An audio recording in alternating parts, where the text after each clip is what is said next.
महाराष्ट्र के संत हुए, उन्होंने मराठी में एक वाणी और दोहा चौपाई बताई है कि जगाचे कल्याणी संतांच्या विभूती, देह पर उपकारी कष्टविता।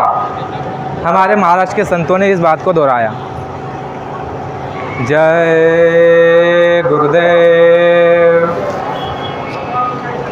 हिंदी भाषी महापुरुषों ने कहा कि घिरी बदरिया पाप की बरस देत अंगार, घिरी बदरिया पाप की बरस देत अंगार, और संत न होते जगत में जलमरता संसार। जगत में इतना पाप बड़ा कि अंदाज से बाहर चला। जगत में आप देख रहे हो अपने इन चर्म चक्षुओं से, आंखों से कि कितना पाप हो रहा है। जगत में इतना पाप बड़ा कि अंदाज से बाहर चला। वो तो संतों की दया रही जो अब तक जगना ढला। संतों की दया है जो अब तक जगना नहीं ढला है। और महापुरुषों की वाणी समझने का हम आप प्रयास करते हैं।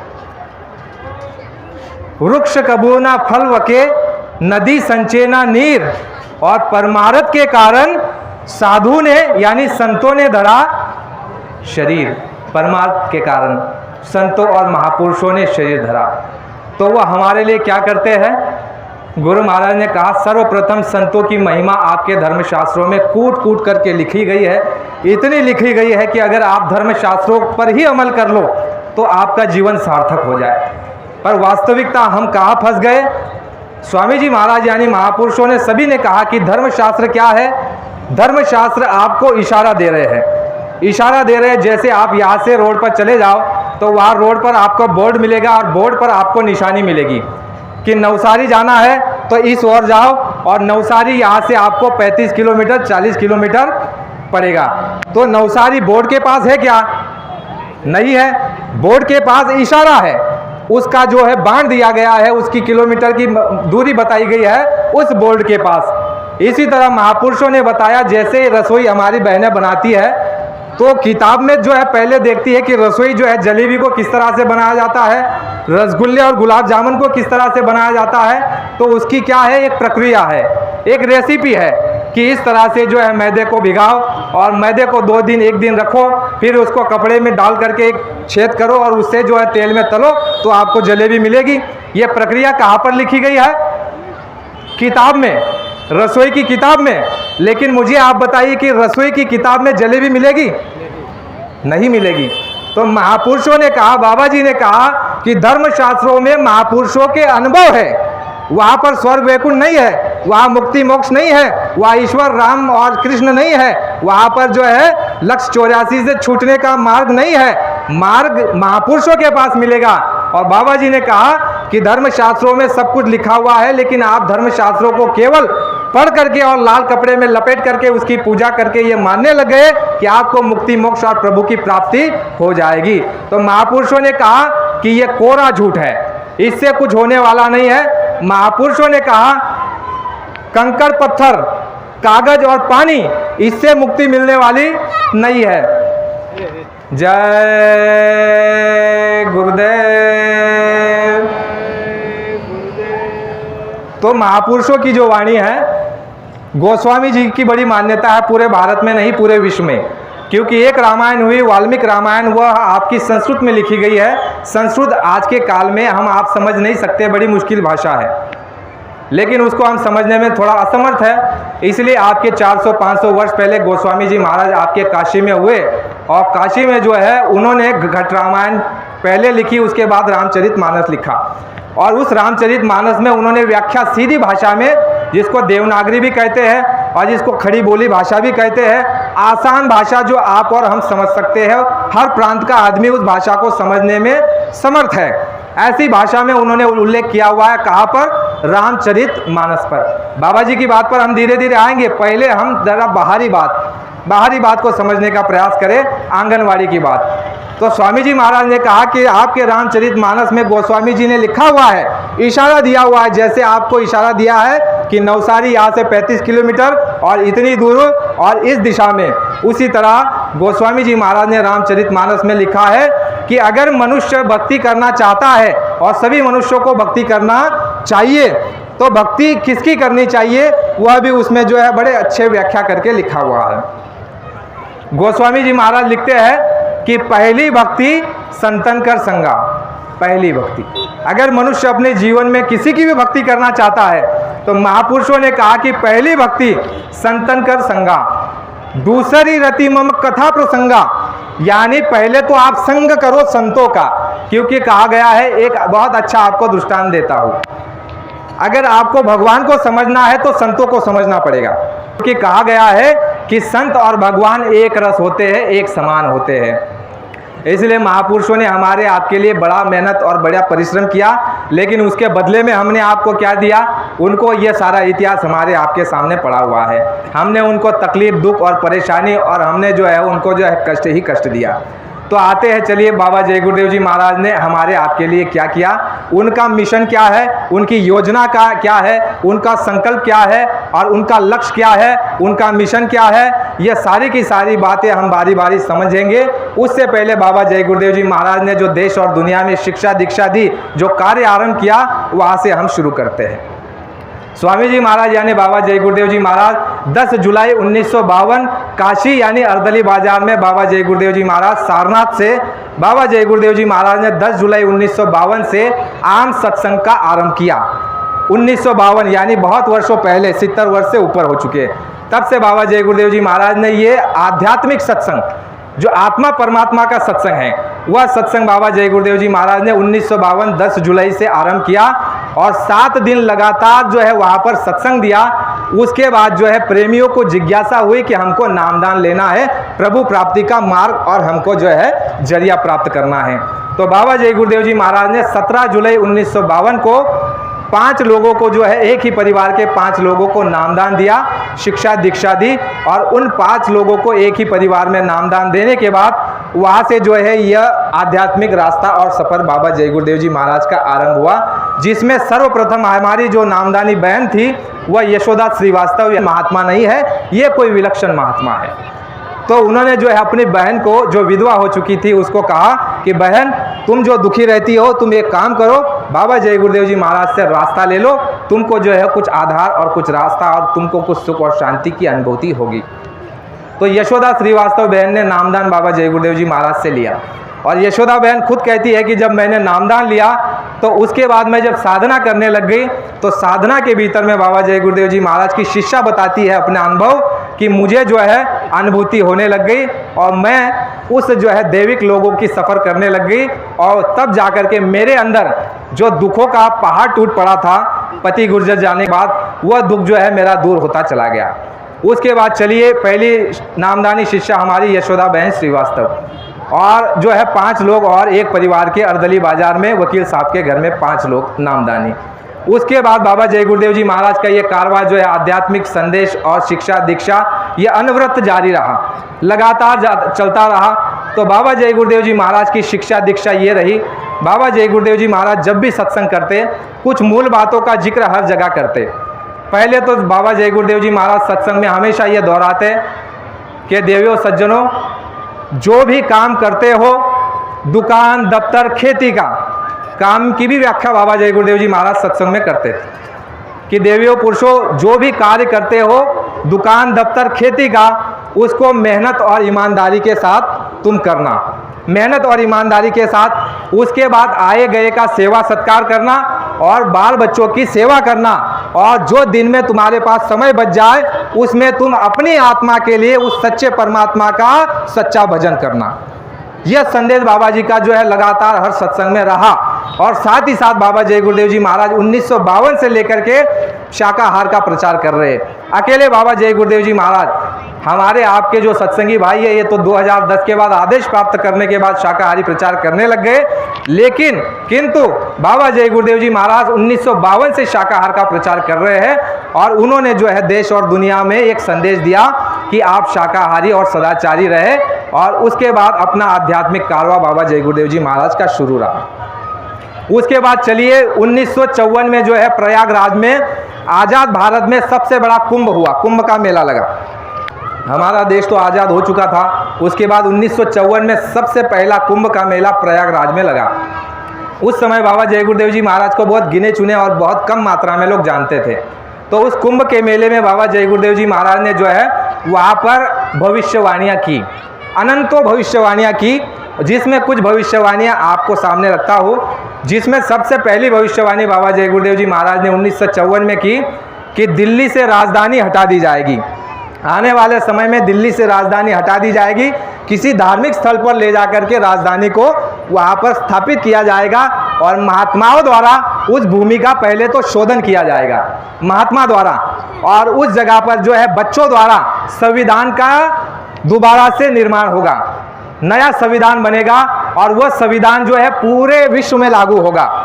और भारत में जो है संयुक्त राष्ट्र अमेरिका से हट करके भारत में आ जाएगा, यानी जिसको आप यूनाइटेड नेशन कहते हो, जो आज अमेरिका के हाथों में है। बाबा जय गुरुदेव जी महाराज ने कहा आने वाले समय में यही यूनाइटेड नेशन, जिसको संयुक्त राष्ट्र कहते हो, वह जो है आपका भारत में आ जाएगा और भारत की न्याय व्यवस्था उसको सारा विश्व मानने के लिए बाध्य हो जाएगा।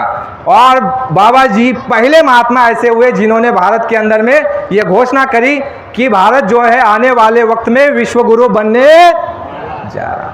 ये तो आप बाद में सुन रहे हो कि जो कई लोग और बता रहे हैं कि विश्व गुरु की दिशा में हम बढ़ रहे हैं, तो ये महात्माओं के संकल्प, कोई आदमी और साधारण मनुष्यों की बात नहीं। महात्माओं के पास इतने सूत्र होते हैं और जब वो सूत्र से काम लेना आरंभ कर देते हैं और संकल्प जगह जगह छोड़ करके वो अपनी शक्ति का प्रदर्शन गुप्त रूप से करते हैं, प्रकट रूप से नहीं। प्रकट रूप से महापुरुष अगर शक्ति का प्रदर्शन करने लग गए तो एक ही दिन में जो है बाबा जी के आश्रम में भीड़ लग जाएगी और जय गुरुदेव वालों को लोग जो है घर में उनको जो है बाहर नहीं निकलने देंगे, इतना घेराव कर लेंगे। लेकिन वो समय भी आएगा, बाबा जी ने कहा कि ऐसा समय आएगा कि परमात्मा का चमत्कार होगा और जय गुरुदेव वाले को लोग ढूंढेंगे, यानी कि चमत्कार भी होगा। लेकिन महात्माओं ने जो वचन दे करके रखा है उस काल पुरुष को, ईश्वर को, कि महात्मा चार उन्होंने वचन मांग लिए। पहले तो जो है जीवों को जो है अपने पूर्व जन्मों का आभास नहीं होने देना। महात्मा जब अपनी शक्तियों को लेकर के जब नीचे उतरने लग गए तो जिसके सृष्टि में हम आप रहते हैं इनको जो है डर होने लग गया कि भाई अगर महापुरुष चले जाएंगे तो सारे के सारे जीव को उठा करके ले जाएंगे, क्योंकि वो समर्थ है, वो सब कुछ कर सकते हैं। इसीलिए वो खड़े हो गए कि प्रभु आप जा तो रहे हो, लेकिन आप ही ने हमको दान में जीवात्माओं को, इन मनुष्यों को और ये जीवों को दिया है, भंडार दिया है, और आप इनको ले जाओगे तो मैं तो अकेला हो जाऊंगा। तो महापुरुषों ने उस काल प्रभु को, उस ईश्वर को जिसको त्रिलोकीनाथ कहते हैं, उनको कहा कि क्या चाहते हो। तो त्रिलोकीनाथ जिसके देश में 3 लोक 14 भुवन का जो मालिक है, जो नामदानियों को, सत्संगियों को पहला नाम मिला है, उन्होंने जो है बाबा जी से यानी महापुरुषों से 4 वरदान मांग लिए। पहला वरदान मांगा कि महापुरुष, महात्मा आप जा रहे हो धरती पर तो जीवात्माओं को, मनुष्यों को इनके पूर्व जन्म का आभास मत होने देना। पहला वचन कहा कि ठीक है, मान लिया। दूसरा वचन महापुरुषों से उन्होंने मान लिया कि आप जा रहे हो तो उनको चमत्कार मत दिखाना। तीसरा वचन मांग लिया कि आप जा रहे हो तो आपके अगल बगल मेरे आदमी रहेंगे, मेरे आदमी को हटाना मत। आपने सुना है ना, कई बार बाबा जी ने कहा है, इशारों में समझिए। बाबा जी ने कहा कि उसने ये भी मांग लिया कि आप धरती पर जा तो रहे हो लेकिन आपके अगल बगल मेरे आदमी रहेंगे, जिसके लिए बाबा जी ने कहा था बच्चा काल के एजेंटों ने भी नामदान सुन लिया है, ले नहीं लिया, वो लेने वाले नहीं है। काल ने भी नामदान ले लिया है और वो अगल बगल रहेंगे। तो इसीलिए क्योंकि देखने वाले लोगों में अभाव निर्माण हो जाए, ये उसकी चाल है। ये यहाँ पर किसी की इतनी बुद्धिमत्ता और क्षमता नहीं है कि इतने बड़े विधान को काट सकते हो, ये उसकी चाल है। बाबा जी ने कहा कि उसने ये भी वरदान मांग लिया कि मेरे आदमी आपके साथ रहेंगे, आप उनको कभी हटाना मत। उन्होंने कहा कि ये भी मान लिया आपका। और चौथा उन्होंने ये मांगा कि आप सतयुग, त्रेता और द्वापर, इसमें आप धरती पर मत जाना और कलयुग में जाना, और चाहे जितने जीवात्मा को ले जाना, मैं आपको रोकने वाला। महापुरुषों ने कह दिया कि एवं वस्तु। कितना कठिन काम, विचार कीजिए। इतने बंधन और ऐसा वचन उन्होंने मांग लिया, और तब वो धरती पर महापुरुष आने के बाद भी देखिए कितनी मेहनत, कितना परिश्रम, कितना कष्ट, और कितना लोगों में अभाव निर्माण होता चला गया। महापुरुषों के साथ भी कुछ लोग ऐसे लगे रहे। कबीर साहब के पास में तो आपने कमाल नाम सुना होगा, कमाल तो उनके साथ ही रहा करते थे। ऐसा उल्टा वाणी लिखते थे, ऐसा उल्टा काम करते थे कि आने वाले लोग जो नामदान की अपेक्षा करके जाते थे कि हम नामदान लेंगे, तो कमाल को देख करके उनमें अभाव निर्माण हो जाता था कि अरे कबीर साहब के पुत्र ऐसे और कबीर साहब के अगल बगल ऐसे लोग, तो अभाव निर्माण हो जाए, इसके लिए उसने जो है अपना काम कर दिया तो इसलिए कहा गया कि सतयुग त्रेता द्वापर बीता, नहीं जाने कोई शब्द की रिदा, और कलयुग में स्वामी दया विचारी, प्रकट करके शब्द पुकारी, शब्द शब्द सीढ़ी हम रच डारी, और चढ़ चढ़ पहुँचो अगम अटारी। कलयुग में है प्रेमियों, धर्म प्रेमियों, माता भाई बहनों, आप इतने भाग्यशाली हो कि आपके मनुष्य शरीर की, आपके समय की, आपके जो है इस जीवन काल की जितना गुणगान किया जाए उतना कम है प्रेमियों। महापुरुषों ने, उसी गोस्वामी जी महाराज ने लिखा है कि कलयुग सम कोई जुग आन नहीं, जो नर करहि विश्वास। आपको विश्वास होना चाहिए किस पर? महापुरुषों पर, अपने प्रारब्ध पर, और इस मनुष्य शरीर पर, और अपने उस खुदा, उस ईश्वर, उस मालिक, उस करतार पर, उस वाहेगुरु पर आपको विश्वास होना चाहिए। लेकिन हमने सारे विश्वासों को जब खो दिया, त्याग दिया, अविश्वासी बन गए, और हम अभाव हमारे भीतर में निर्माण हो गया, तो हम सुख से, आनंद से लाखों कोस दूर चले गए प्रेमियों। कि वृक्ष कबू ना फल बके, नदी संचय ना नीर, परमार्थ के कारण साधु ने धरा शरीर। परमार्थ के कारण, जैसे आप पेड़ को कितना भी पत्थर मारो, वह आपको प्रति उत्तर नहीं देगा, वह आपको जवाब नहीं देगा। उसका गुणधर्म है। प्रत्येक प्राणी और प्रत्येक व्यवस्था का अपना एक गुणधर्म है। समुद्र का गुणधर्म है कि वो अपनी सीमा कभी नहीं लांघेगा। मिर्ची का गुणधर्म है कि वो अपना तीखापन कभी नहीं छोड़ेगा। मिर्ची के खेत में अगर आप जो है शक्कर की चीनी घोल करके, मिश्री घोल करके उसको जल और पानी दो, तो भी वो अपना जो है तीखापन नहीं छोड़ेगा। उसका गुणधर्म है, वह गलत रास्ते पर नहीं, वह धर्म पर है। हर कोई जो है उसका गुणधर्म है, लेकिन मनुष्य का जो गुणधर्म है वह जो है खत्म हो गया। गुरु महाराज ने कहा कि वृक्ष का जो गुणधर्म है वह हमेशा आपको छांव देगा, छांव देगा। पत्थर मारोगे तो आपको फल देगा, और बाबा जी ने कहा जब उसको काट दोगे तो आपको फर्नीचर देगा। वो आपको बिल्कुल प्रति उत्तर देने वाला नहीं है, क्योंकि एक महापुरुषों ने जो है संतों महात्माओं को माँ की भी उपाधि दी है। संत महात्मा, आपने मराठी के संतों को सुना होगा। हमारे महाराष्ट्र में जो है माऊली कहते हैं, माऊली, माऊली कहते हैं माई को, माता को। संतों को माऊली की उपाधि दी गई। और जैसे आपको मैं बताता हूँ माऊली की उपाधि क्यों दी गई है। जैसे हमारी ये माता है, इनकी बच्ची है या बच्चा है, साल 1.5 साल का है, तो बच्चे देखते हो कई बार आप जो है माँ को मारते भी हैं, चाटा लगा देते हैं, बाल खींचते हैं, नोचते हैं, ठीक है, लात घूसे भी लगा देते हैं बच्चे, लेकिन माँ उसका बुरा मानती है? क्यों नहीं मानती है? क्योंकि माँ का जिगर का टुकड़ा है, उसके शरीर का, उसके कलेजा का वो टुकड़ा है, वह उसका अंश है, वह बच्चा आपका अंश है, इसलिए आप उसका बुरा नहीं मानते हो। इसी तरह महापुरुषों ने कहा तुम सारी जितने भी जीवात्माएं हो वह संतों का अंश है, उस करतार का, उस वाहेगुरु का, और उस सच्चे हमारे सिरजनहार जिसको बाबा जय गुरुदेव जी महाराज ने जय गुरुदेव कह करके पुकारा, उसके आप सभी अंश हो, और आपका वो अंशी है। और उसी का अवतार जो है धरती पर, संत महात्मा उसी का अवतार होते हैं। और संत जब धरती पर आते हैं तो 4 हाथ लेकर के नहीं, 4 पैर लेकर के नहीं। भगवान राम भी जब धरती पर आए तो 4 हाथ और 4 पैर लेकर के नहीं आए। यही 5 तत्व का जो शरीर, यही खोल जो है इस धरती पर लेकर के आते हैं। लेकिन जैसे एक वायर होती है, आप जो देख रहे हो लाइट जल रहा है और माइक चल रहा है, बाहर से आप देखते हो कि वायर है, उस पर प्लास्टिक लपेटा हुआ है, तो जब हाथ लगाओगे ऐसे तो आपको मालूम पड़ेगा कि भाई कुछ नहीं है। लेकिन जब इस वायर को आप काटोगे और छीलोगे तब आपको इसमें से ताकत और शक्ति का आभास होगा कि यहाँ पर कुछ है। तो इसी तरह महापुरुष जो शक्ति लेकर के धरती पर आते हैं वो पूर्ण जो है संत महापुरुषों का अवतार पूर्ण अवतार होता है। और जो नित्य अवतार होता है, नित्य अवतार का मतलब होता है धरती महापुरुषों से, संतों से कभी खाली नहीं होती।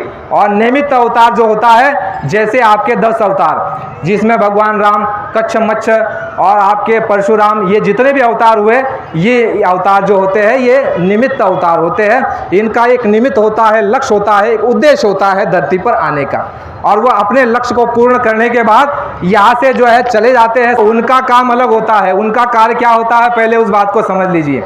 बाबा जय गुरुदेव जी महाराज ने कहा कि जब इस धरती पर अधर्म जो है अपनी चरम सीमा को लांघ जाता है, उस समय पर जो है 3 लोक 14 भुवन का जो मालिक है उसके कुछ कर्मचारी है, जिसमें देखिए यह बताया है 33 करोड़ देवी देवता, 9 करोड़ दुर्गा, 10 करोड़ शंभु, ब्रह्मा विष्णु और महेश, ये उनकी रचना के जो है ये सारे नुमाइंदे और सारे अवतार और शक्तियाँ हैं। तो उनके देश में 3 लोग 14 भुवन में जब भी कोई व्यवस्था गड़बड़ा जाती है, उस समय पर वहाँ पर ऊपर के पार्लियामेंट में एक प्रस्ताव पास होता है। कैसा प्रस्ताव पास होता है? बाबा जी ने कहा कि हर युग की एक पाप की समय सीमा और जो है एक लक्ष्मण रेखा होती है।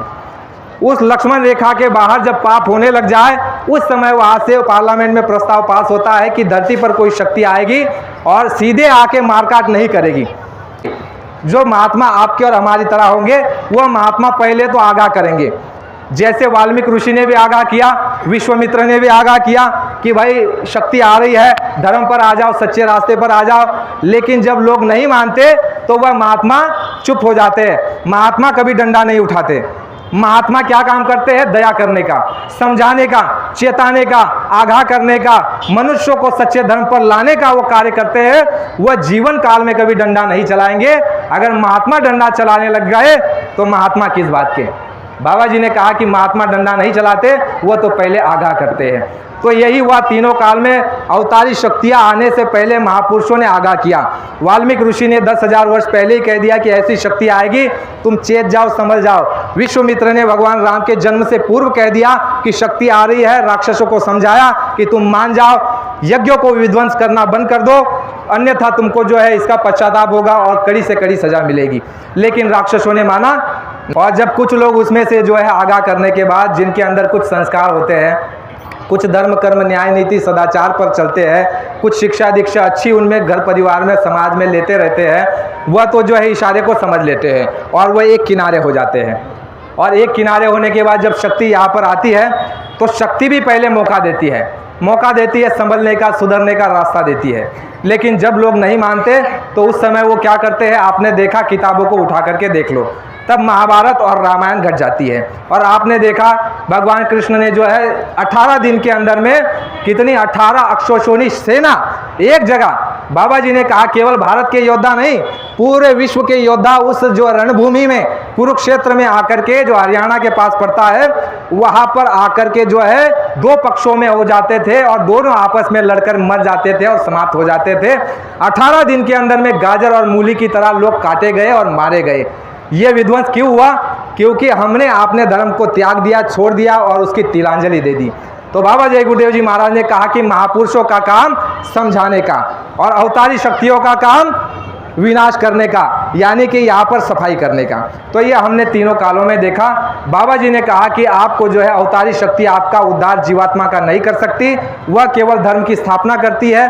और धर्म की स्थापना जब हो जाती है उसके बाद जो है वो यहाँ से जो है अपने लोग चले जाते हैं। तो यह बाबा जय गुरुदेव जी महाराज ने हमको आपको समझाया।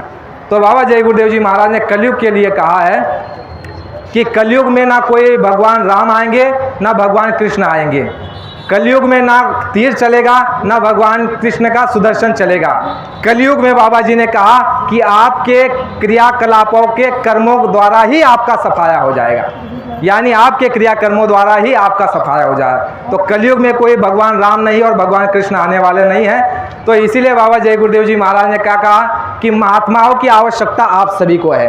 बाबा जी ने कहा कि जिस तरह से एक दूध मुँहे बच्चे को जितनी आवश्यकता माँ की नहीं है, उससे अधिक आप सभी को महात्माओं की आवश्यकता है। जितनी आवश्यकता एक राजा को प्रजा की, रैयत की नहीं है, उससे कई ज़्यादा आपको महापुरुषों की आवश्यकता है। वह इसीलिए है कि बाबा जय गुरुदेव जी महाराज ने समझाया कि हमारे आपके ऊपर पापों का बोझा लदा हुआ है और उस पाप का बोझा जब लदा हुआ है तो हमारी आपकी बुद्धि काम नहीं करेगी। तो उसके लिए महापुरुष क्या कहते हैं कि यह पाप का बोझा काटना, कर्मों की सफाई करना, ये काम केवल महापुरुषों का, संत सदगुरु का होता है। तो इसके ऊपर भी एक वाणी चल करके आती है, उसमें बड़ी अच्छी व्याख्या है। वाणी महापुरुषों की है। उन्होंने ये बताया, उन्होंने कहा कि वो बंदे के लिए बंदा बना होगा, वो इंसानों के लिए इंसान बना होगा। फिर कहा कि वो बंदे के लिए बंदा तो बना होगा, लेकिन उसका रूप रंग कैसा होगा? तो कहा कि वो यक्ता हुस्न में होगा, वो औरों से जुदा होगा। वो यक्ता हुस्न में यानी उसका रूप जो है बड़ा सुंदर और आकर्षित होगा, मनमोहक होगा। उसको देख करके हर कोई मनमोहक हो जाएगा और उसके ऊपर जो है फिदा हो जाएगा, आकर्षित हो जाएगा। फिर कहा कि जब वो धरती पर आएगा तो उसका कार्य क्या होगा, काम क्या होगा, वो किस लिए आएगा? तो उन्होंने कहा कि जो इन जीवात्माओं के ऊपर जो गुनाह लदे हुए उसका क्या होगा? तो महापुरुषों ने ही उत्तर दिया कि वो बख्श दे रहमत से तो क्या होगा, यानी वो रहमत लेकर के आएंगे, वो दया लेकर के आएंगे और वो जो है रहमत करके वो ऐसे सूत्र चला करके और अपने ऊपर कुछ कर्म लेकर के और वह जो है जीवात्माओं को, मनुष्यों के ऊपर के सारे जितने कर्मों को वो सफाई करेंगे। तो बाबा जय गुरुदेव जी महाराज का कार्य हम आप समझे। बाबा जय गुरुदेव जी महाराज ने अपने सत्संग के दौरान बताया 1954 में तो बहुत सारी भविष्यवाणियाँ की कि आने वाले समय में ऐसा ऐसा होने वाला है। उसमें से कुछ भविष्यवाणियाँ हो चुकी है, कुछ अभी होने वाली है। उसमें से कुछ भविष्यवाणियाँ जो हो चुकी है उसको हम आप पहले समझ लें। बाबा जय गुरुदेव जी महाराज ने 1954 में बहुत सारी भविष्यवाणियाँ की। उसमें से एक भविष्यवाणी ये भी की, उस समय राजाओं का राज था। बाबा जी ने कहा कि राजाओं का राज्य समाप्त हो जाएगा। तो उस समय बाबा जी ने कहा कि ये बात को सुन करके लोग हंसी करने लग गए, क्योंकि राजा का राज्य था और जब देश आज़ाद हो गया तो वही जो आज आप सांसद कहते हो जिले का, वो उस समय पे रजवाड़े थे, राजा थे, और उनको एक प्रीवी पर्स करके दिया जाता था 5,000 से 1 लाख रुपया तक जो है उनको सालाना जो है ऐसा धनराशि सरकार की ओर से मिलती थी। यह 1954 की बात है। लेकिन ऐसे समय में जब बाबा जय गुरुदेव जी महाराज ने घोषणा की कि राजाओं के राज समाप्त हो जाएंगे तो लोगों ने बड़ी हंसी उड़ाई।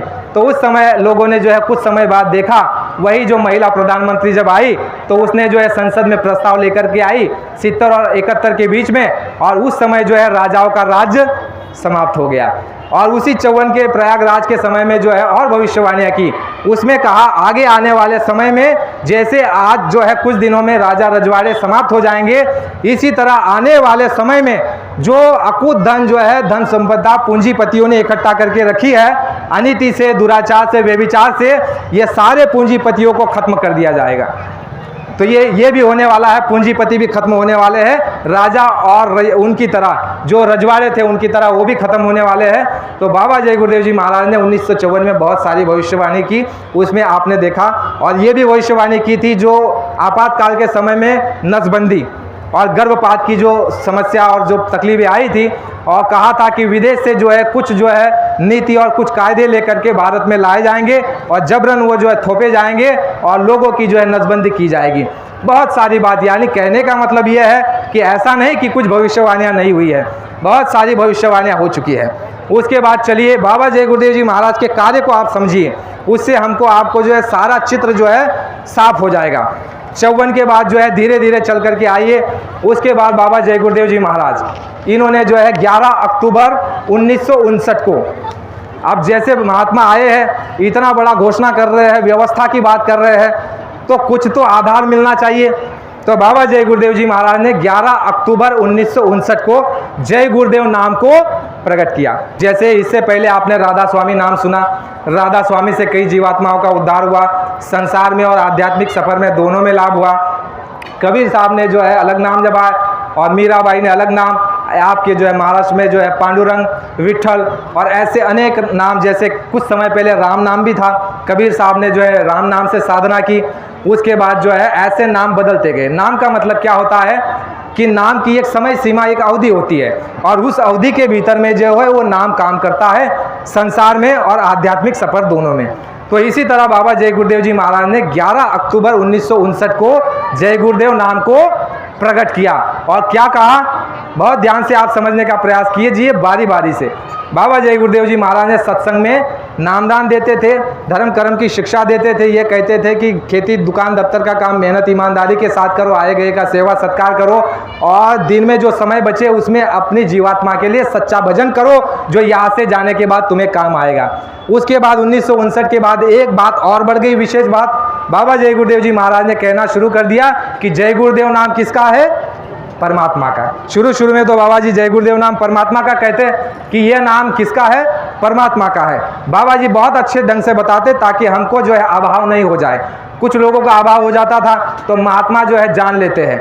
गुरु महाराज ने कहा कि मेरे गुरु ने मुझको ऐसी आग दी है कि मैं यहाँ बैठे बैठे जान लेता हूँ कि आपके मन में क्या चल रहा है। तो महापुरुष जान लेते हैं। तो बाबा जी ने जब जय गुरुदेव नाम बताना शुरू कर दिया और ये कहा कि तुमको जय गुरुदेव नाम से जो है कलयुग में इस समय पे मदद होगी, बाहर भी और अंदर भी और ऊपर भी। तो बाबा जी ने कहा पहले तो तुम इस नाम की परीक्षा ले लेना। देखो महात्मा जो है कभी भी जो है आपको अंधेरे में रखने वाले नहीं है। बाबा जी ने कहा, सभी महापुरुषों ने कहा कि जो है पानी पियो छान के और गुरु करो जान के। बाबा जी ने कहा है बच्चों पहले के महात्मा शिष्यों की परीक्षा लेते थे, लेकिन इस घोर कलयुग में आप गुरु की परीक्षा ले लो, आप मेरी परीक्षा ले लो, स्नान की परीक्षा ले लो, इसको ठोक लो, बजा लो, और जब तुम्हें काम, जब मदद मिल जाए, तुमको आराम मिल जाए, तुमको लाभ मिल जाए, तब तुम मेरी बात को मानना। तो बाबा जय गुरुदेव जी महाराज ने कहा कि इस नाम को तुम प्रयोग में लेना कैसे। तुम्हारे घर में आधी रात को 12 बजे 1 बजे अगर कोई मान लीजिए बीमार हो गया, अटैक जैसी स्थिति निर्माण हो गई, बुखार आ रहा है, तेज बुखार, और मान लीजिए पैरालिस का झटका आने लग गया, किसी भी अवस्था में, यानी कि उसको बड़ी तकलीफ हो रही, पीड़ा हो रही, उस पीड़ा में आपका पैसा भी काम नहीं आएगा, आपकी डिग्री भी काम नहीं आएगी, और आपका जो औहदा भी काम नहीं आएगा। ऐसे समय में बाबा जी ने कहा कि आधी रात को ना आपके पास डॉक्टर आ सकता है, ऐसे समय पर, गाढ़े समय पर, उस समय तुम जो है चीनी का बताशा या चीनी का दाना लेकर के 2 दाना हाथ में लेना और ये कहना कि है परमात्मा, जय गुरुदेव नाम उस मालिक का है, ऐसा बाबा जी ने बताया है, और हम इसको दे देंगे, आप इसमें दया कीजिए, इस पर कुछ कृपा कर दीजिए। और ऐसा बोल करके आप जो है उस चीनी के दाने को उसके मुंह में डाल दीजिए और उसके कान में जय गुरुदेव ऐसा बोल दीजिए। बाबा जी ने कहा कि उसी समय उसको आराम मिल जाएगा। ये बाबा जी ने ठोक करके डंके की चोट पर कहा कि उसी समय उसको आराम मिल जाएगा, और जब आराम मिल जाएगा तो रात को बड़े चैन से सोएगा, बड़े आराम से। जो छटपटा रहा था, हम लोगों ने बहुत प्रयोग करके देखे हैं, इसलिए उस बात में नहीं जाते, आपको इशारे और संकेत में बता देते हैं कि आप प्रयोग करके देख लेना। कितनी भी पीड़ा हो, कितना भी कष्ट हो, ऐसे समय में आप उस जय गुरुदेव नाम की पहले परीक्षा कर लेना, बाद में बाबा जी की बात को मानना। तो जब आप वैसी परीक्षा कर लोगे, बाबा जी ने कहा कि बहुत शांति से सो जाएगा।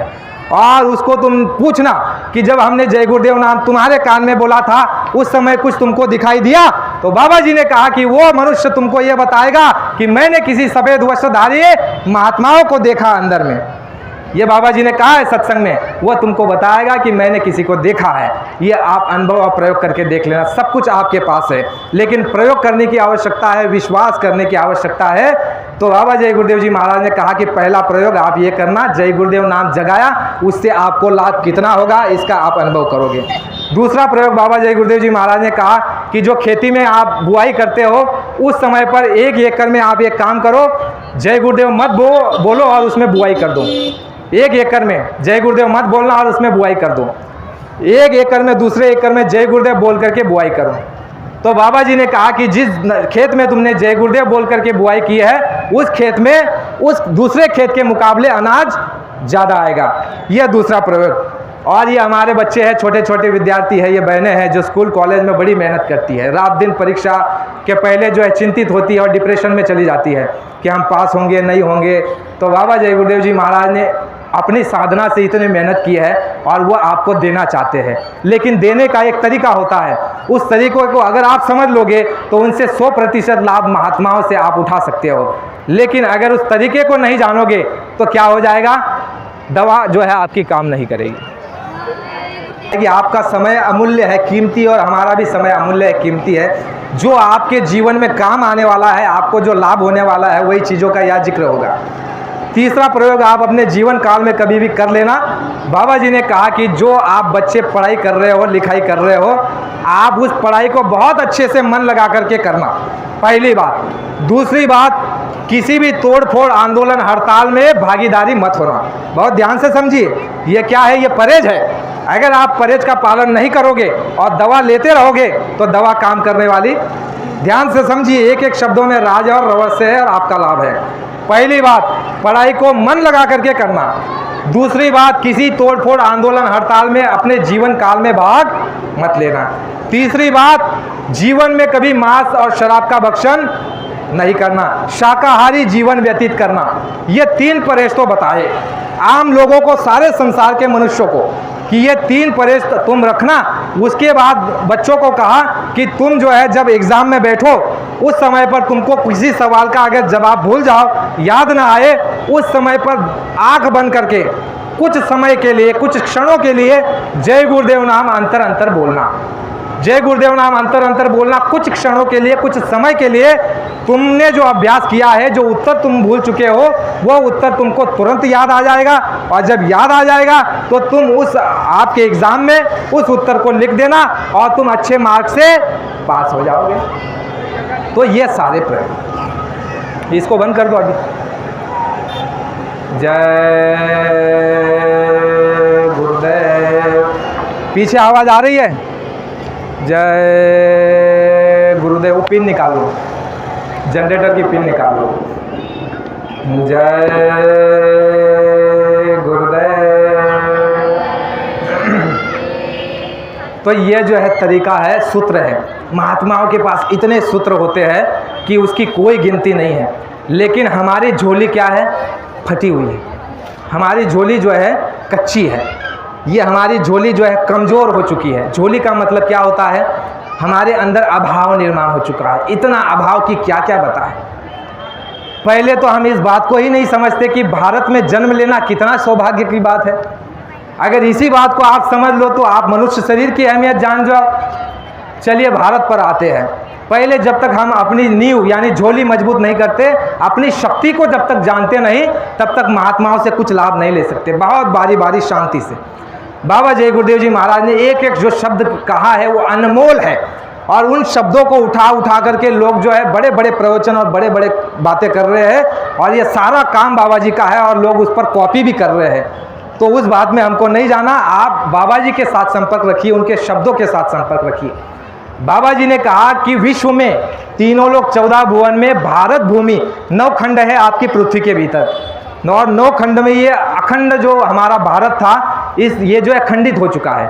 अखंड राज ये हमारा भारत था। इतने बड़े यह देश था। ये जो है एक समय जो है बाबा जी ने कहा कि ये विश्व गुरु था। ज़्यादा दूर की बात नहीं, आपने विक्रम आदित्य का नाम सुना होगा। कुछ हज़ार, 2000, 2500 पहले की बात। उस समय हमारा देश जो था, भारत देश विश्व गुरु था। और हमारी जो है कई इकाइयाँ थी। इकाई कहते हैं राज्यों को, गटों को, और जो है उस स्टेट कहते हैं उसको। तो इतना बड़ा हमारा राज्य था, अखंड राज्य था। और विक्रम जो हमारे विक्रम आदित्य हुए उसके समय में अखंड राज्य था 2-2500 पहले। तो हमारा पूरे विश्व पर जो है आधिपत्य था, हमारी जो है उस पर सत्ता थी। लोग यहाँ पर न्याय लेने के लिए आते थे। यहाँ से सब कुछ जो है बाहर गया, यहाँ का विज्ञान। अभी देखो ये जो जवान बच्चे हैं ना, ये इस बात को नहीं जानते कि जो कुंफू कराटे है, लोग कहते कि चीन से आया है। चीन से नहीं, आपके भारत के महात्मा से ही गया है कुंफू कराटे भी। आपका जो है जितना ये आप टेक्नोलॉजी देखते हो या इसरो में वैज्ञानिक, भारत के वैज्ञानिक और जो वैज्ञानिक तरक्की कर रहे हैं, आपके धर्मशास्त्रों में लिखा है, उससे जो है वो। अब चलिए और एक आपको बहुत छोटा सा उदाहरण बताता हूँ। जो आपका अणुबॉम्ब जो है उसका जो निर्माण हुआ एटम बम की निर्मित जिस वैज्ञानिक ने की है, वह निर्मित कहाँ से की आप जानते हो? आपके जो है गीता से, भागवत से उसने जो है ज्ञान अर्जित करके वो आपकी मिसाइल बना दी, जिसको क्या कहते हैं? परमाणु बम, जिससे पूरे देश थर थर डरते हैं। किससे? आपके धर्मशास्त्रों से। और जिसको आपने क्या समझा कि केवल ये पोथी है, केवल ग्रंथ है, ग्रंथ नहीं है, वो आपके जीवन का सार है अगर समझ लो तो। और नहीं समझ तो कागज का टुकड़ा है। तो इतना विज्ञान आपके देश में भरा हुआ है।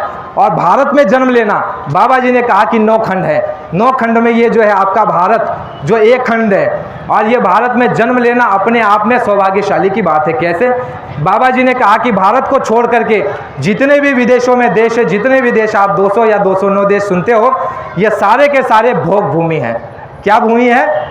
भोग भूमि है। वह धर्म भूमि नहीं है। भोग भूमि का मतलब होता है मनुष्य जन्म में जाओ, पूरे भोग भोगो, जितने भोग भोगने हैं भोगो। कोई बंधन नहीं, कोई नियम नहीं, कोई कायदा नहीं, कोई संयम नहीं, कोई इंद्रियों को दमन नहीं करना, कोई धर्म पर नहीं चलना, कोई नीति पर, कोई न्याय पर नहीं चलना।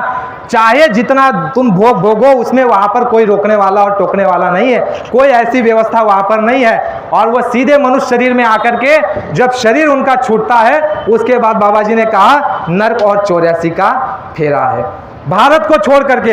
लेकिन बाबा जी ने कहा कि भारत एक ऐसा देश है पूरे विश्व के भीतर में जहां पर जो जन्म लेता है वो पुण्यात्मा है। और भारत जो है ये धर्म भूमि है, ये कर्म भूमि है, यह न्याय भूमि है, और यह जो है कर्तव्य भूमि है, यह जो है सदाचार की भूमि है। और ये वीरांगनाओं की, और ये क्षत्रियों की, और ये राम की और कृष्ण की, गौतम बुद्ध की, ईसा मसीह की, मोहम्मद साहब और आपके जो है नानक साहब की यह भूमि है। यह जो है कुल मिलाकर के धर्म क्षेत्र है। जो कृष्ण भगवान ने कहा है आपकी गीता में, उन्होंने कहा है कि यदा यदा ही धर्मस्य ग्लानिर्भवति भारत अकृत्थान अधर्मस्य तदात्मानं सुजाम्य परित्राणाय साधूनाम विनाशाय च दुष्कृताम धर्म संस्थापनार्थाय संभवमी युगे युगे। यानी भारत की वहाँ पर बात है और धर्म भूमि की बात है। कि विश्व में अगर कहीं भी कुछ कोहराम मचे तो उससे हमको लेना देना नहीं है। केवल भारत में जब ऐसी घटनाएं घटने लग जाएगी, जब अधर्म अपनी चरम सीमा को लांघेगा और जब यहाँ पर अनीति, अन्याय, जो है दुराचार, व्यभिचार, भ्रष्टाचार, मांसाहार जब अधिक बढ़ने लग जाएगा, उस समय पर इस धरती पर कोई शक्ति आकर के पहले तो चेताएगी, आगाह करेगी और समझाएगी। जय गुरुदेव।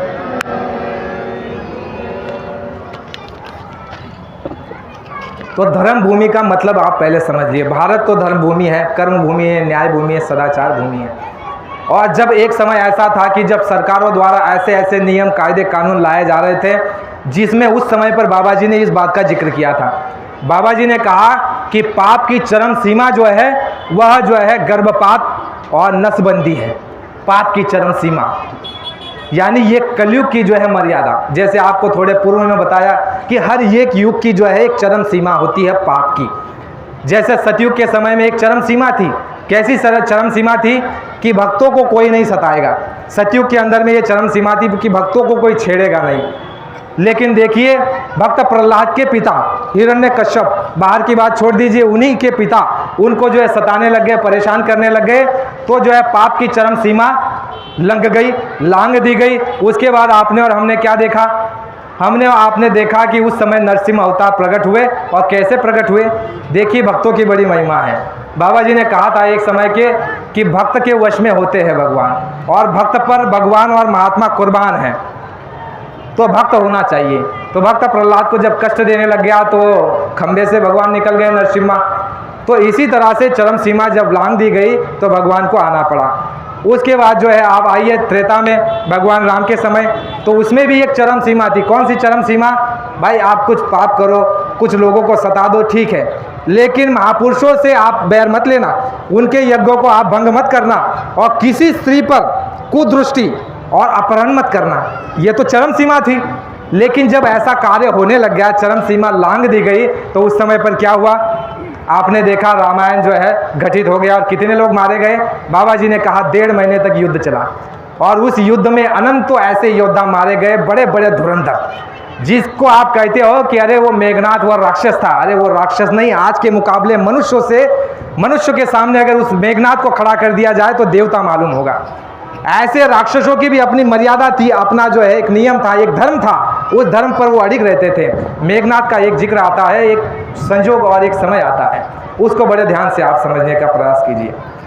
जब मेघनाथ पहली दफ़ा जो है भगवान राम और भगवान राम के बंधु यानी लक्ष्मण जी से युद्ध करने के लिए जाते हैं, तो मेघनाथ बड़े बड़े अस्त्र को चलाते हैं, और उन अस्त्रों को चलाने के बाद वो देखते हैं कि इनका तोड़ इनके पास है, तो लौट करके वापस अपने पिता के पास आते हैं और पिताजी से कहते हैं कि पिताजी, जिनको आप साधारण बालक समझ रहे हो, वनवासी समझ रहे हो, वो साधारण बालक नहीं है पिताजी, वह बड़े शक्तिशाली और वो कोई अवतार मालूम पड़ते हैं। ये मेरा अनुभव है, मैंने वहाँ जाकर के बड़े बड़े बाणों को और बड़े बड़े शस्त्रों को मैंने चलाया, और मैंने जो है इंद्र को जीता, मैंने तीनों लोकों को जीता, लेकिन मैं उनसे पार नहीं पा सका है पिताजी, वो साधारण मनुष्य नहीं है, उनसे आप बैर मत लो।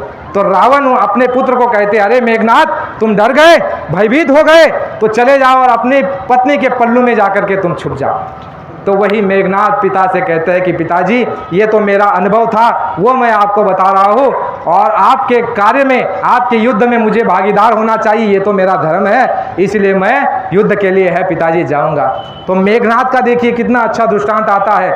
मेघनाथ अपनी जो है देवी की और स्त्री की तरफ देखते हैं, बड़े मतलब उन आपस में बड़ा संजोग था और वो धर्म पर थे, तो बीवी की और धर्म पत्नी की तरफ देख करके कहते हैं कि प्रियसी दो अंतिम बार विदा, सेवक ऋणी तुम्हारा है।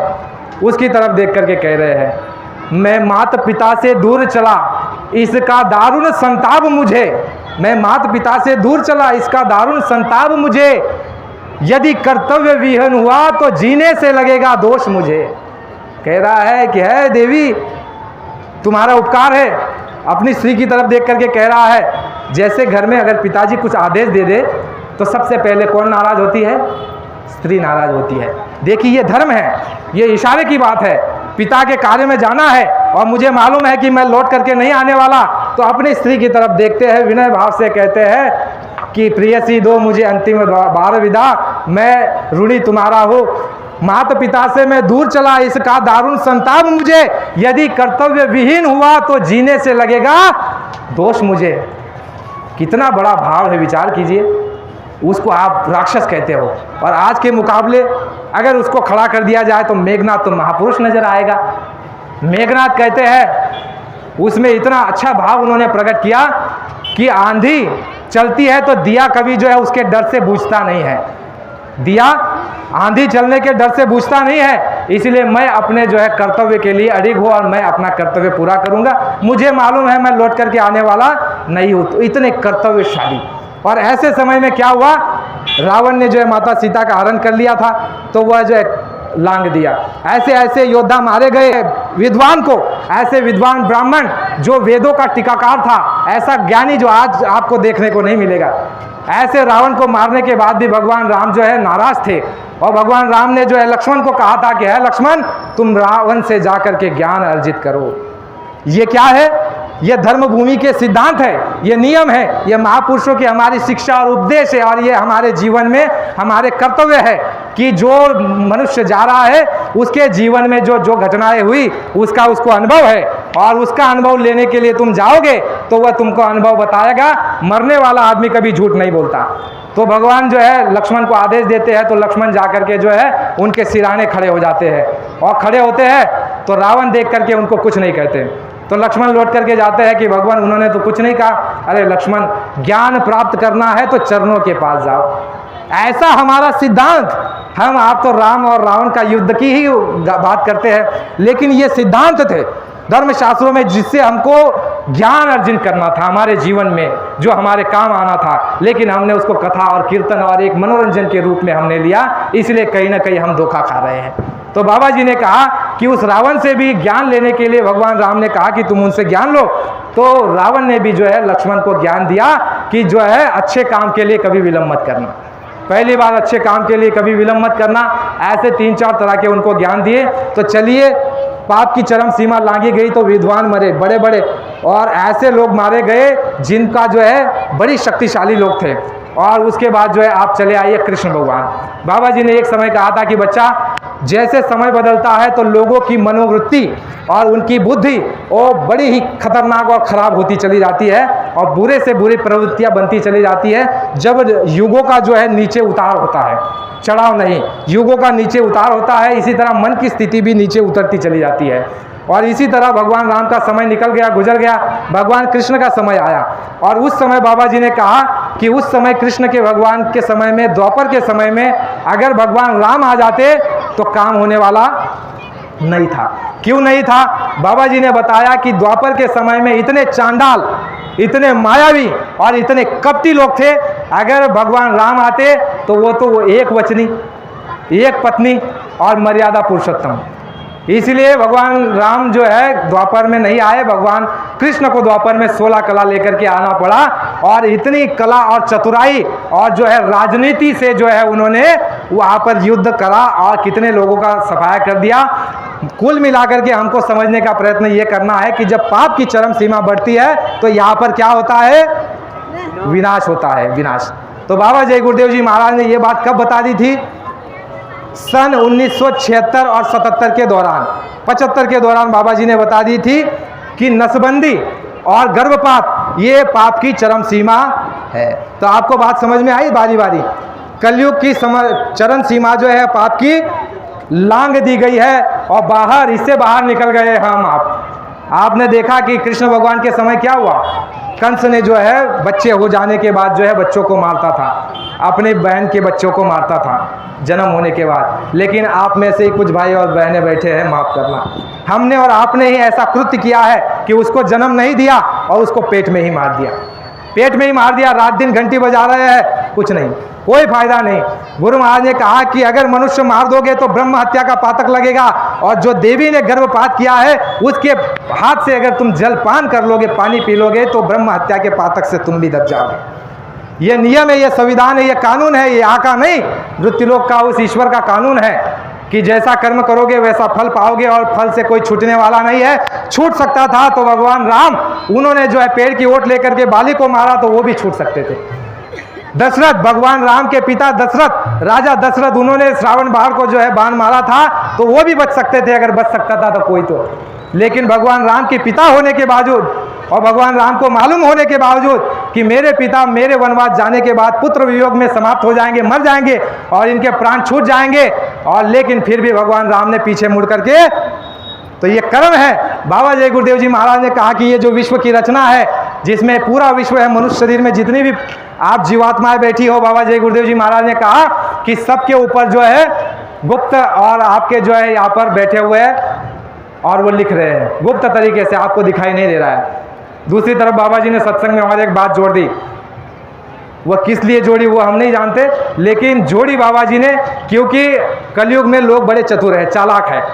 तो यम अगर कहता कि तुमने ये पाप किया है, हमने लिखा है, तो हम वहाँ पर मुकर जाते।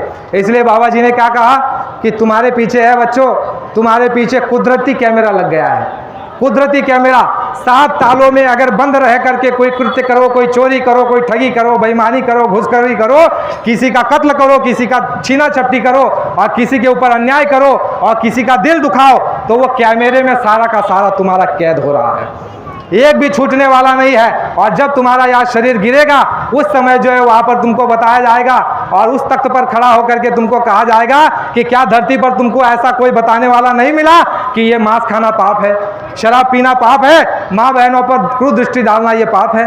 क्या तुमको धरती पर ऐसा कोई बताने वाला नहीं मिला?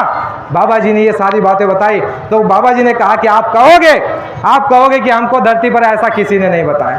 तो बाबा जय गुरुदेव जी महाराज ने कहा कि उसके बाद तुमको जो है कैमरा की रील दिखा दी जाएगी कि देखो ये समय पे, इस समय पर तुमने इतने लोगों के बीच और ऐसी जगह पर, इस स्थान पर तुमने ये पाप किया है और ये पाप की तुमको ये सजा। और बाबा जी ने कहा कि उस समय तुम क्या करोगे। जय गुरुदेव।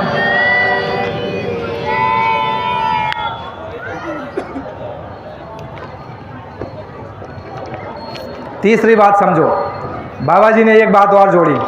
बाबा जी ने कहा कि तुम हर बात से मुकर जाओगे, हर बात से, कि ये भी झूठ, वो भी झूठ, ये भी झूठ। तो बाबा जय गुरुदेव जी महाराज ने कहा कि बच्चा, अगर तुम वहाँ पर कहोगे कि हमको धरती पर कोई अच्छी बात बताने वाला नहीं मिला और मेरा सत्संगी, मेरा प्रेमी अगर तुम्हारे गांव में, कस्बों में, गली में, मोहल्ले में आकर के अगर उसने धर्म कर्म की, न्याय की और सदाचार की और नीति की और मेरी बात को अगर आकर के बताया और तुमने वहाँ सुना है, तो मैं वहाँ पर तुरंत खड़ा हो जाऊँगा और तुम्हारे झूठ को पकड़ लूँगा। कहाँ पर? यमलोक में। बाबा जी कह रहे हैं कि मैं वहाँ यमलोक में खड़ा हो जाऊंगा और कहूँगा कि है बच्चा, तुम्हारे गांव में, तुम्हारे शहर में, तुम्हारे कस्बों में, तुम्हारे संजय नगर में, चौराहे में तुम्हारे वहाँ पर एक पागल आदमी आया था, वो चीख चीख करके बता रहा था कि धर्म पर आ जाओ, विनाश होने वाला है, अधर्मियों का सफाया और धर्म की स्थापना होने वाली है, ऐसा बता रहा था। लेकिन तुमने बात को नहीं माना, हंसी दिल लगी और ठड़ाके मार करके चले गए और पल्ला झाड़ दिया, और आज तुम्हारी ये दशा है कि तुमको वहाँ पर कोई बचाने वाला नहीं है, कोई वहाँ बचाएगा नहीं। बाबा जी ने कहा कि उस स्थान पर जो है वहाँ पर ना तुम्हारा पैसा, ना डिग्री, ना औहदा, ना तुम्हारा रुपया, ना तुम्हारे तोप, ना बंदूक, ना तुम्हारी प्रधानमंत्री की पद और ना तुम्हारी राष्ट्रपति की और ना तुम्हारा किसी प्रकार का जो औहदा है, डिग्री है, कोई काम में आने वाला नहीं है। वहाँ काम क्या आएगा? बाबा जी ने कहा कि वहाँ तुम्हारे अच्छे कर्म काम आएंगे। अच्छा कर्म किया होगा, भजन किया होगा, किसी महापुरुष का साथ किया होगा, भक्ति की होगी और किसी को अगर अपना साथी संगी बनाया होगा, तो वो तुम्हारे वहाँ काम आएगा, तुम्हारा भजन ही काम आएगा। दुनिया के जितने भी साजो सामान, इष्ट मित्र, यार, सगे संबंधी, माँ बाप, भाई बहन, ये जितना भी ये जड़ सामान तुम अपनी आंखों से, चर्म चक्षु से देख रहे हो, इनमें से सुई की नोक भी तुमको वहाँ पर मदद के लिए आने वाली है नहीं है। ये ज्ञान तुम्हारे और हमारे भारत भूमि में, हमारा भारत भूमि, धर्म का मतलब क्या होता है, इस बात को अच्छे से समझो। धर्म क्या होता है? बाबा जी ने कहा 2 तरह का धर्म होता है। एक मानव धर्म होता है, मानव धर्म ही हम नहीं जानते हैं। अब धर्म की बात की तो लोगों ने जो है जाति व्यवस्था को धर्म का नाम दे दिया, लेकिन महापुरुषों का जो धर्म होता है वह जाति व्यवस्था नहीं होता है। बाबा जी ने कहा जिस जाति में रहते हो, जिस व्यवस्था में रहते हो, उस व्यवस्था में रहो, लेकिन धर्म का मूल समझ लो। बाबा जी ने, देखिए, बाबा जी जो कार्य करते हैं वो संस्था का नाम लिखा है, जय गुरुदेव धर्म प्रचारक संस्था, जय गुरुदेव धर्म प्रचारक ट्रस्ट। तो धर्म प्रचार का मतलब क्या होता है? मानव धर्म। एक तो ये मानव धर्म हो गया, बाबा जी ने मानव धर्म जगाया, मानव धर्म की शिक्षा दी, जो सत्संग में हमको उपदेश दिया, शिक्षा दी और हमको जो जो बातें बताई वो सारा मानव धर्म। और एक धर्म होता है आत्म धर्म। तो हमारे भारत भूमि में, धर्म प्रधान देश में, ये दोनों ज्ञान, कौन सा ज्ञान? सामाजिक ज्ञान, मानव धर्म का ज्ञान। मानव धर्म क्या होता है? गुरु महाराज ने कहा कि मानव धर्म का मतलब होता है कि आप जो है शुद्ध शाकाहारी रहना, किसी भी तरह के पशु पंछी का सेवन मत करना, मांस का भक्षण मत करना। जैसे आपके रामायण में भी लिखा हुआ है कि धर्म न दूसर सत्य समाना। धर्म हुआ कि नहीं? आप कहोगे कि हिंदू ना, हिंदू तो एक व्यवस्था है, एक व्यवस्था है, लेकिन महात्माओं का जो धर्म कहने का जो शब्द का जो तात्पर्य और अर्थ है वह है सत्य, अहिंसा, प्रेम, सदाचार, सतनीति, सेवा, भक्ति और उच्च कोटि के मानव गुणों के जो है गुणों को महापुरुषों ने जो है धर्म का नाम दिया। तो बाबा जी ने जो हमको आपको शिक्षा दी वो धर्म की शिक्षा दी। तो पहले धर्म की शिक्षा हमारे आपके बीच में डाली गई, और जब धर्म की शिक्षा यानी जब हमारी जमीन, जब हमारी नींव मजबूत हो गई, उसके बाद वहां पर आत्म धर्म का जब तुम मंजिल और इमारत और घर बनाओगे तो गिरने वाला। इसलिए बाबा जी ने कहा कि पहले पायदान से धर्म को समझो, धर्म को अपने भीतर में जागरूक करो। बाबा जी ने कहा कि भारत का आदमी चोर नहीं, बेईमान नहीं, भ्रष्टाचारी नहीं, घूसखोर नहीं, डकैत नहीं, ये अधर्मी नहीं। भारत का आदमी जो है धर्मवादी है, और इसके भीतर, इसके हृदय में कहीं एक कोने में धर्म पड़ा हुआ है, लेकिन वह धर्म का बीज सूख गया है। क्या हो गया है? सूख गया है, नष्ट नहीं हुआ है। बाबा जी ने कहा, घोषणा की थी सत्संग के भीतर में, लोग जो कहते हैं कि भारत का आदमी डकैत है, चोर है, भ्रष्टाचारी है। बाबा जी ने कहा लोग कहते हैं, लेकिन मैं तो नहीं कहता। बाबा जी ने कहा कि मैं तो कहता हूं कि आपकी व्यवस्था भ्रष्ट है। बाबा जी ने यह संकल्प लिया और आह्वान किया, मैं ये साबित करके दिखाऊंगा कि आपकी व्यवस्था भ्रष्ट है, भारत का आदमी भ्रष्ट नहीं है। बाबा जी ने कहा कि अगर तुम सिपाही को 200 रुपये वेतन दोगे, उस समय की बात है जब पुराने समय की 200 रुपये भी बड़ा होता था। बाबा जी ने कहा कि तुम सिपाहियों को 200 रुपया वेतन दोगे, उसमें उसका खाना खर्चा, उसमें आना जाने का, उसके बच्चों की पढ़ाई लिखाई, उसके खाने का, और ये तमाम खर्चा हो जाएगा उसका 250 रुपया। और उसका जो है बीमारी आ गई, घर में कोई फंक्शन आ गया, शादी आ गई, और जोड़ लो 50-100 रुपया, 300 रुपया खर्चा। तो आदमी भ्रष्टाचार नहीं करेगा तो क्या करेगा? बात को समझो। महात्मा जो है बुराई को जो है बुराई नहीं कहते, उनके सामने अच्छाई परोस देते हैं। क्योंकि बाबा जी ने कहा कि बुरा देखन मैं चला, बुरा न मिलिया कोई, जो दिल अपना खोजी, मुझसे बुरा ना कोई। ये हमारे लिए है।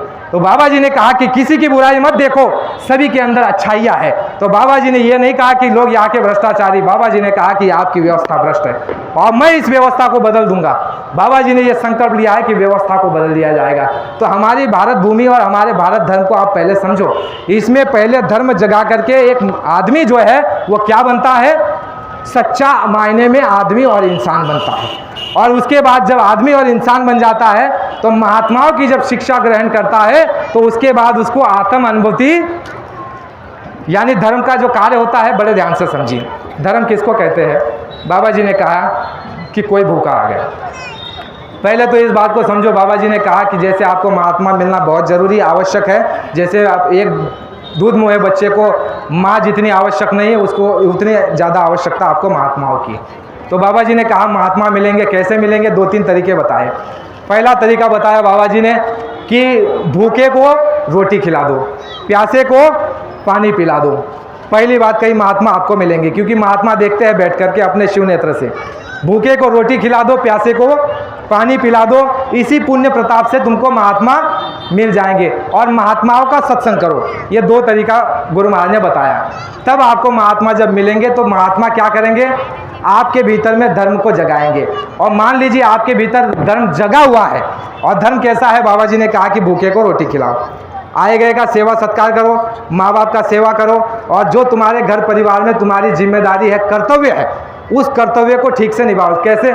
जैसे मान लो आपके घर में आप रोटी नहीं खिला रहे हो अपने माँ बाप को, बूढ़े माँ बाप हो गए, आप रोटी नहीं खिलाते हो और उनको जो है वृद्ध आश्रम में भेज दिया। ठीक है, ऐसा होता है शहरों में, बड़े बड़े लोगों को हमने देखा है, वृद्ध आश्रम में ज़्यादातर जो है बड़े घराने के लोग वहाँ मिलते हैं। तो वहाँ पर भेज दिया, और वही बच्चे क्या कर रहे हैं? कंबल बांट रहे हैं, लंगर लगवा रहे हैं, और बड़े बड़े भंडारा करवा रहे हैं। तो वो कुछ काम का सिद्धांत समझो, धर्म समझो। बाबा जी ने, महात्माओं ने कहा पहला कर्तव्य तुम्हारा क्या है? माँ बाप को रोटी देना, बच्चों की जो है पढ़ाई लिखाई करना, और जो तुम्हारी धर्म पत्नी है उसको जो आवश्यकता है वो देना।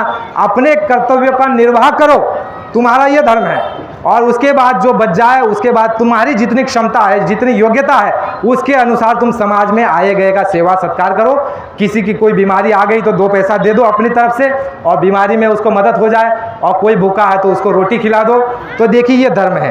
तो आपने जब उसको रोटी खिलाई, बहुत सुख इसमें मिलता है। आप अनुभव करके देखना। बड़े बड़े लोग जो है आज जो है नींद की गोलियां खा रहे हैं। क्यों खा रहे हैं? क्यों? धर्म से हम लोग दूर चले गए हैं। लेकिन बाबा जी ने कहा कि आप अगर किसी को भूखे को रोटी खिला करके देखो, एक बार आप प्रयोग करना।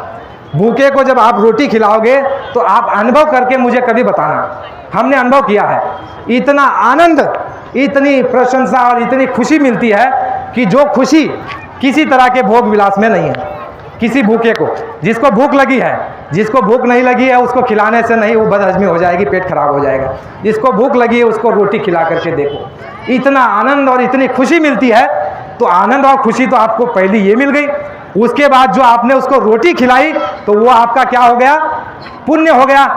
पुण्य हो गया, वो आपका लिख दिया गया कि इसने पुण्य किया है। अब इस पुण्य के बदौलत एक तो आपको महात्मा मिल जाएंगे, महात्मा मिल गए तो जीवन का बेड़ा पार हो जाएगा। और महात्मा नहीं चाहते हो तो उसके पुण्य फल के प्रताप से आपको क्या मिलेगा? दूसरा जन्म आपको बहुत बड़े सेठ साहूकार धनी मानी राजा और महाराजाओं के घर में आपको जन्म दे दिया जाएगा। वो भी नहीं चाहिए तो बाबा जी ने कहा कि आपको स्वर्ग और वैकुंठ दे दिया जाएगा। ये क्या है? ये पुण्य का फल है और प्रताप है और ये धर्म है।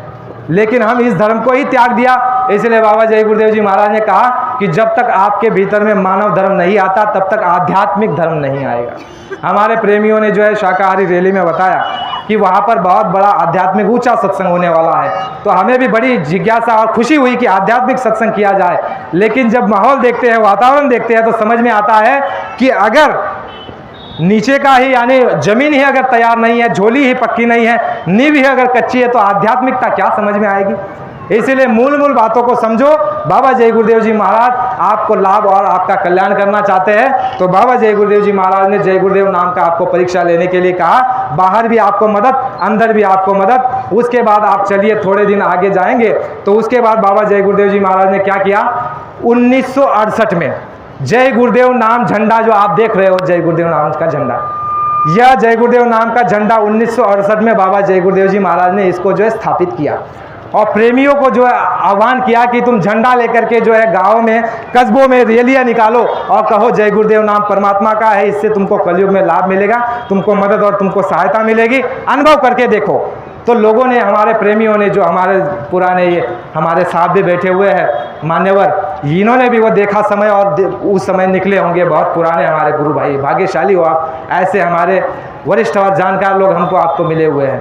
तो उस समय प्रेमियों ने जो साइकिल यात्रा निकाली, खुद बाबा जय गुरुदेव जी महाराज भी झंडी लेकर के निकलते और जो है रैलियां निकालते और ये घोषणा की गई कि जय गुरुदेव नाम कलयुग में जो है जगा दिया गया है, अभी तुम्हारा उद्धार होगा तो जय गुरुदेव नाम से होगा।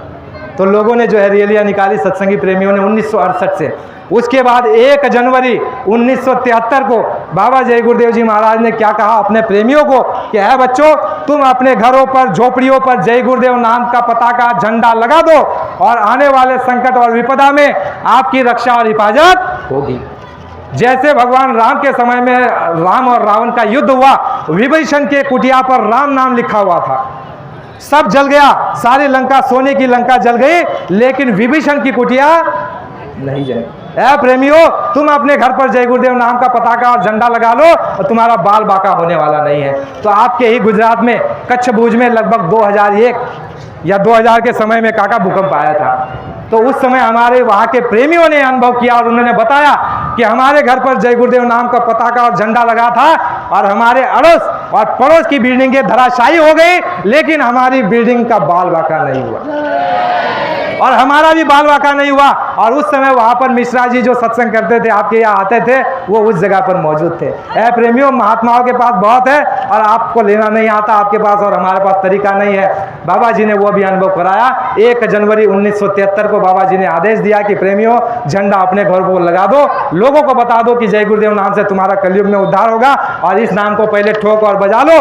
उसके पहले चलिए आइए 1970, 71, 72 को बाबा जय गुरुदेव जी महाराज ने 20 करोड़ लोगों का जन जागरण आपके भारत देश के अंदर में कर दिया।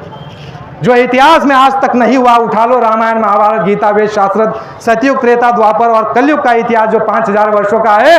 इन 5000 वर्षों में और उन लाखों वर्षों में आज तक ऐसा कार्य इस धरती पर किसी ने नहीं किया।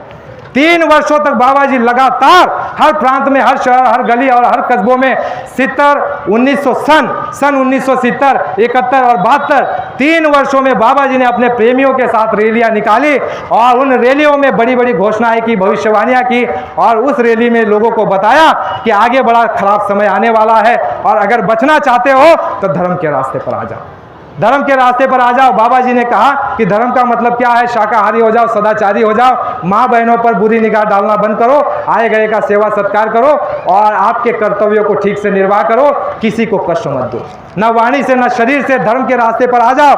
धर्म के रास्ते पर आ जाओगे तो आने वाले खराब समय में महात्माओं का हाथ तुम्हारे सर पर होगा। यह घोषणा बाबा जी ने की सन 70, 71, 72 3 वर्षों तक 20 करोड़ लोगों को बाबा जी ने जन जागरण किया आपके भारत के भीतर में। वह किस लिए? 20 करोड़ पर्चे बाबा जय गुरुदेव जी ने, महाराज ने छपवाए थे और लोगों को वो बांटे गए और बांटने के बाद हमारे प्रेमी ने जो है वो वाणी और वो जो है एक गीत जो है वहाँ पर निकाला। उन्होंने वो अपनी वाणी में कहा, वो जो है बाबा जी ने नहीं कहा, वो प्रेमी ने लिखा हुआ है। उन्होंने कहा कि आप जो है लोगों को जाकर के ये सारी बातें बता दो कि ऐसा ऐसा समय आगे आने वाला है। इतना भूकंप, इतनी बीमारी, इतनी तकलीफ, इतनी आफत, इतनी लड़ाई झगड़े जातियों के, धर्म के, बिरादरियों के, समाज के, आपके राजनीतियों में और धर्म के लोगों के भीतर में उथल पुथल और वाद विवाद और झगड़ा और तमाम प्रकार की परेशानियों का पहाड़ आपके ऊपर टूटने वाला है। उससे पहले आप धर्म के रास्ते पर आ जाओ। बाबा जी ने जो है कहा कि हमने तुम्हारे लिए गली गली में जलसे रचवाए, फिर भी न मानो तो भाग्य जाने तुम्हारा, सुने तो जाओ संदेश हमारा। बाबा जय गुरुदेव जी महाराज के पूरे आह्वान को देखिए, 1952 से पूरा कार्य चल रहा है। लेकिन ये आप प्रश्न करोगे, मन में आपके प्रश्न आ रहा है बहुत से लोगों के कि हम तक ये बात क्यों नहीं पहुंची। तो बाबा जय गुरुदेव जी महाराज का ही वचन आपको बताता हूँ। बाबा जय गुरुदेव जी महाराज ने जब 1966 में लगभग शाकाहारी सदाचारी बाल संघ पत्रिका का निर्माण किया और कहा कि मेरी यह पत्रिका और मेरी ये आवाज़ जन जन तक पहुंचेगी, हर कोने तक पहुंचेगी और प्रेमियों के हृदय में जो है वो फुर्दा जगाएगी और मेरा काम और मेरी पत्रिका मेरा काम करेगी और तुम्हारे रेडियो और तुम्हारा जो है अखबार वो तुम जानो।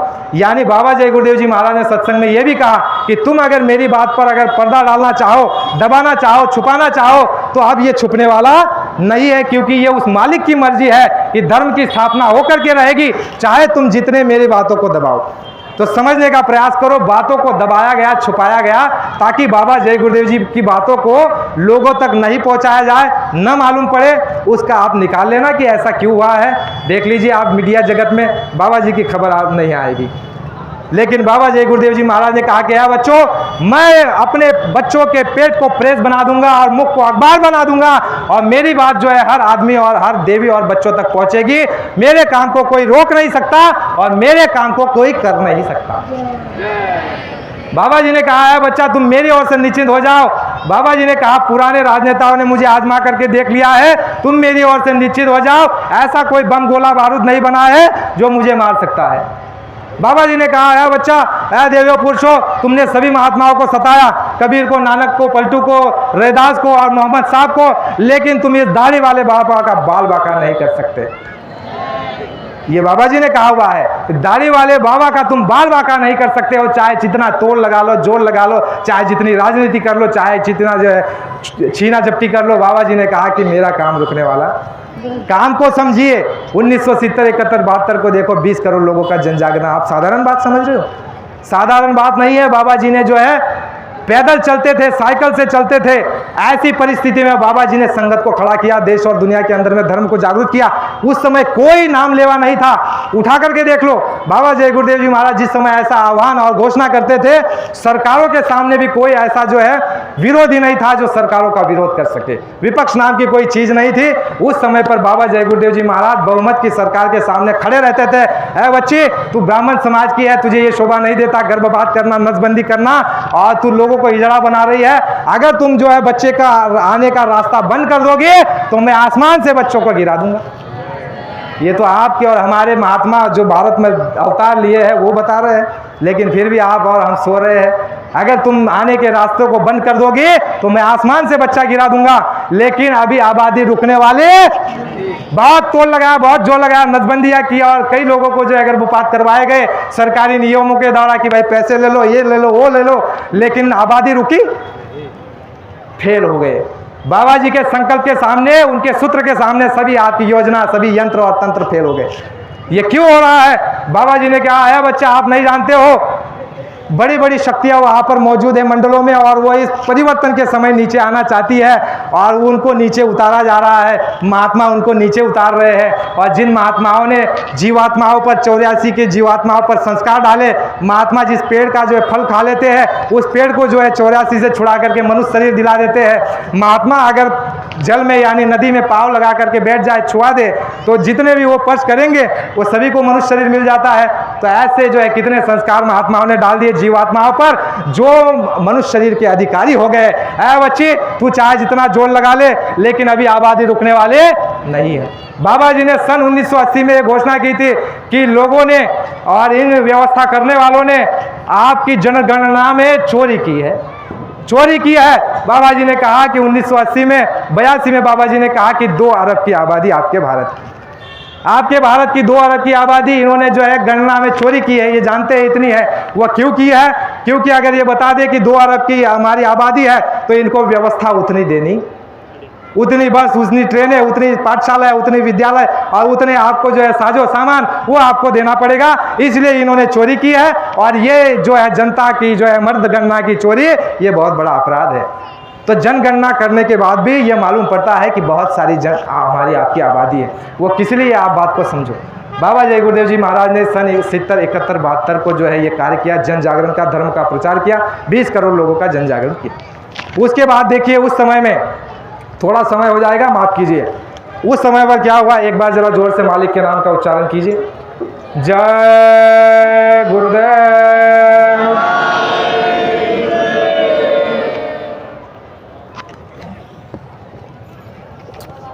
हमारे पुराने मतलब जो बुजुर्ग हैं इनको आप पूछिए सन 70 और 75 के बीच में क्या माहौल था, क्या वातावरण था। अकाल का समय था, अकाल का। हमारी तो इतनी आयु नहीं जो हम वो देखें, लेकिन हमने सुना है, जाना है, पढ़ा है। अकाल का समय था। बाबा जय गुरुदेव जी महाराज ने कहा, उस समय पर गुजरात का दौरा किए हुए थे, गुजरात में आए हुए थे, 75 के पहले की बात है। तो बाबा जय गुरुदेव जी महाराज देखिए उस अकाल के समय में क्या होता था मालूम है? ये हमारी जो बहनें हैं ना, ये बहनें रोड का काम करती थी। सरकारी योजना में जो है इनको काम दिया जाता था कि तुम रोड को खोदो, रोड को बनाओ, और इनको फिर 4 आना, 10 पैसे, 8 आना, ऐसे बहुत कम मजदूरी मिलती थी। तो उस समय की बात है, अकाल की, बहुत अकाल पड़ा था। तो उस समय पर बाबा जय गुरुदेव जी महाराज कहीं जा रहे थे कार्यक्रम के लिए। तो बाबा जय गुरुदेव जी महाराज ने वो दृष्टांत बताया हुआ है वो सत्संग के भीतर में। तो बाबा जी गुरुदेव महाराज ने कहा कि जब मैं जा रहा था तो हमने देखा कि एक महिला, बहुत ध्यान से समझिए, भावनात्मक दृष्टांत है ये, एक महिला अपने दूध मुँहे बच्चे को धूप में लिटा करके रोड की खुदाई का काम कर रही है, रोड का काम कर रही है। एक महिला अपने दूध मुँहे बच्चे को कहाँ पर लिटा करके? धूप में, क्योंकि अकाल का समय था, कोई वृक्ष जो है वहाँ पर तो हरा भरा होगा नहीं, धूप में लिटा करके काम कर रही। बाबा जी ने इतने करुणा वो शब्द कहे हुए जिसको हम अनुभव कर लिए कि बच्चा, हमको इतना दुख हुआ ये देख करके कि महिलाओं की ये दशा है इस भारत में, इस धर्म प्रधान देश में। अरे जो विश्व का राज्य जो है स्थापित था, जो हमारा विश्व गुरु था एक समय में, और इन महिलाओं को बाहर निकलने नहीं दिया जाता था, यानी इनको सब साजो सामान, सारी वस्तुएं जगह पर दी जाती थी, लेकिन इनकी ऐसी अवस्था कि इनको रोड पर आकर के काम करना पड़ रहा है। बाबा जी ने कहा कि हमें बड़ा दर्द हुआ, महात्माओं को बहुत दर्द होता है बच्चा। तो कहा कि मैं नीचे उतर के गया और उनसे पूछा कि अरे बच्ची, वो बच्चे को धूप में लिटा दिया है तुमने, क्या तुमको जरा सी भी दया नहीं आ रही है? उस महिला का जवाब सुन करके बाबा जी ने कहा कि महिला मुझको कहती है कि महात्मा जी दया तो बहुत आ रही है, लेकिन अगर उसको सीने से लगाए रखोगी तो ये भी मरेगा और मैं भी मरूंगी, दोनों मरेंगे। क्यों? क्योंकि मेहनत नहीं करोगी तो पैसा नहीं आएगा, पैसा नहीं आएगा तो अनाज नहीं खरीद सकती, अनाज नहीं आएगा तो खाना बना करके पेट में डाल नहीं सकती, पेट में डाल नहीं सकती तो दूध आ नहीं सकता, और दूध आ नहीं सकता तो ये भी मरेगा, मैं भी मरूंगा। तो बाबा जी ने इतना दुखी होकर के कहा, अरे बच्चा, महात्मा तो आपको सब देना चाहते हैं। वो मेरे पास लिखित है, वीडियो भी बनाया हुआ है। महात्मा आपको सब देना चाहते हैं, लेकिन आपको महात्माओं पर यकीन और विश्वास नहीं है। आपको उन पर विश्वास है जो जहाँ पर दिन भर झूठ की चक्की चलती है। आपको उन पर विश्वास है, आपको महात्माओं पर विश्वास नहीं है। ऐ बच्चों, अगर तुम महात्मा पर विश्वास कर लो तो सब कुछ तुमको मिल जाए। वो तो देने के लिए आया, वो देना चाहते हैं। बाबा जी ने कहा, बच्चा मैं दोनों तरफ की झोली भर करके लाया हूँ, मैं तुम्हारा संसार और परमार्थ दोनों बनाना चाहता हूँ, लेकिन तुमको लेना नहीं आता। और जब मैं मौज में आकर के दे देता हूँ तो तुम फेंक देते हो, तुम उस चीज की कद्र नहीं करते, तुमको इसकी अहमियत नहीं मालूम, क्योंकि बिना मेहनत की वस्तु प्राप्त करने के बाद उसकी कद्र नहीं होती है। तो बाबा जी ने कहा कि महात्माओं को बड़ा दर्द होता है। 75 की पहले की बात है। 75 के बाद क्या हुआ आपने देखा, इमरजेंसी लग गई। इमरजेंसी में बाबा जय गुरुदेव जी महाराज को जो है जेल में डाल दी गए और उनको जो है कड़ी तकलीफ दी गई, यानी ये भी मौत के अधीन हुआ है।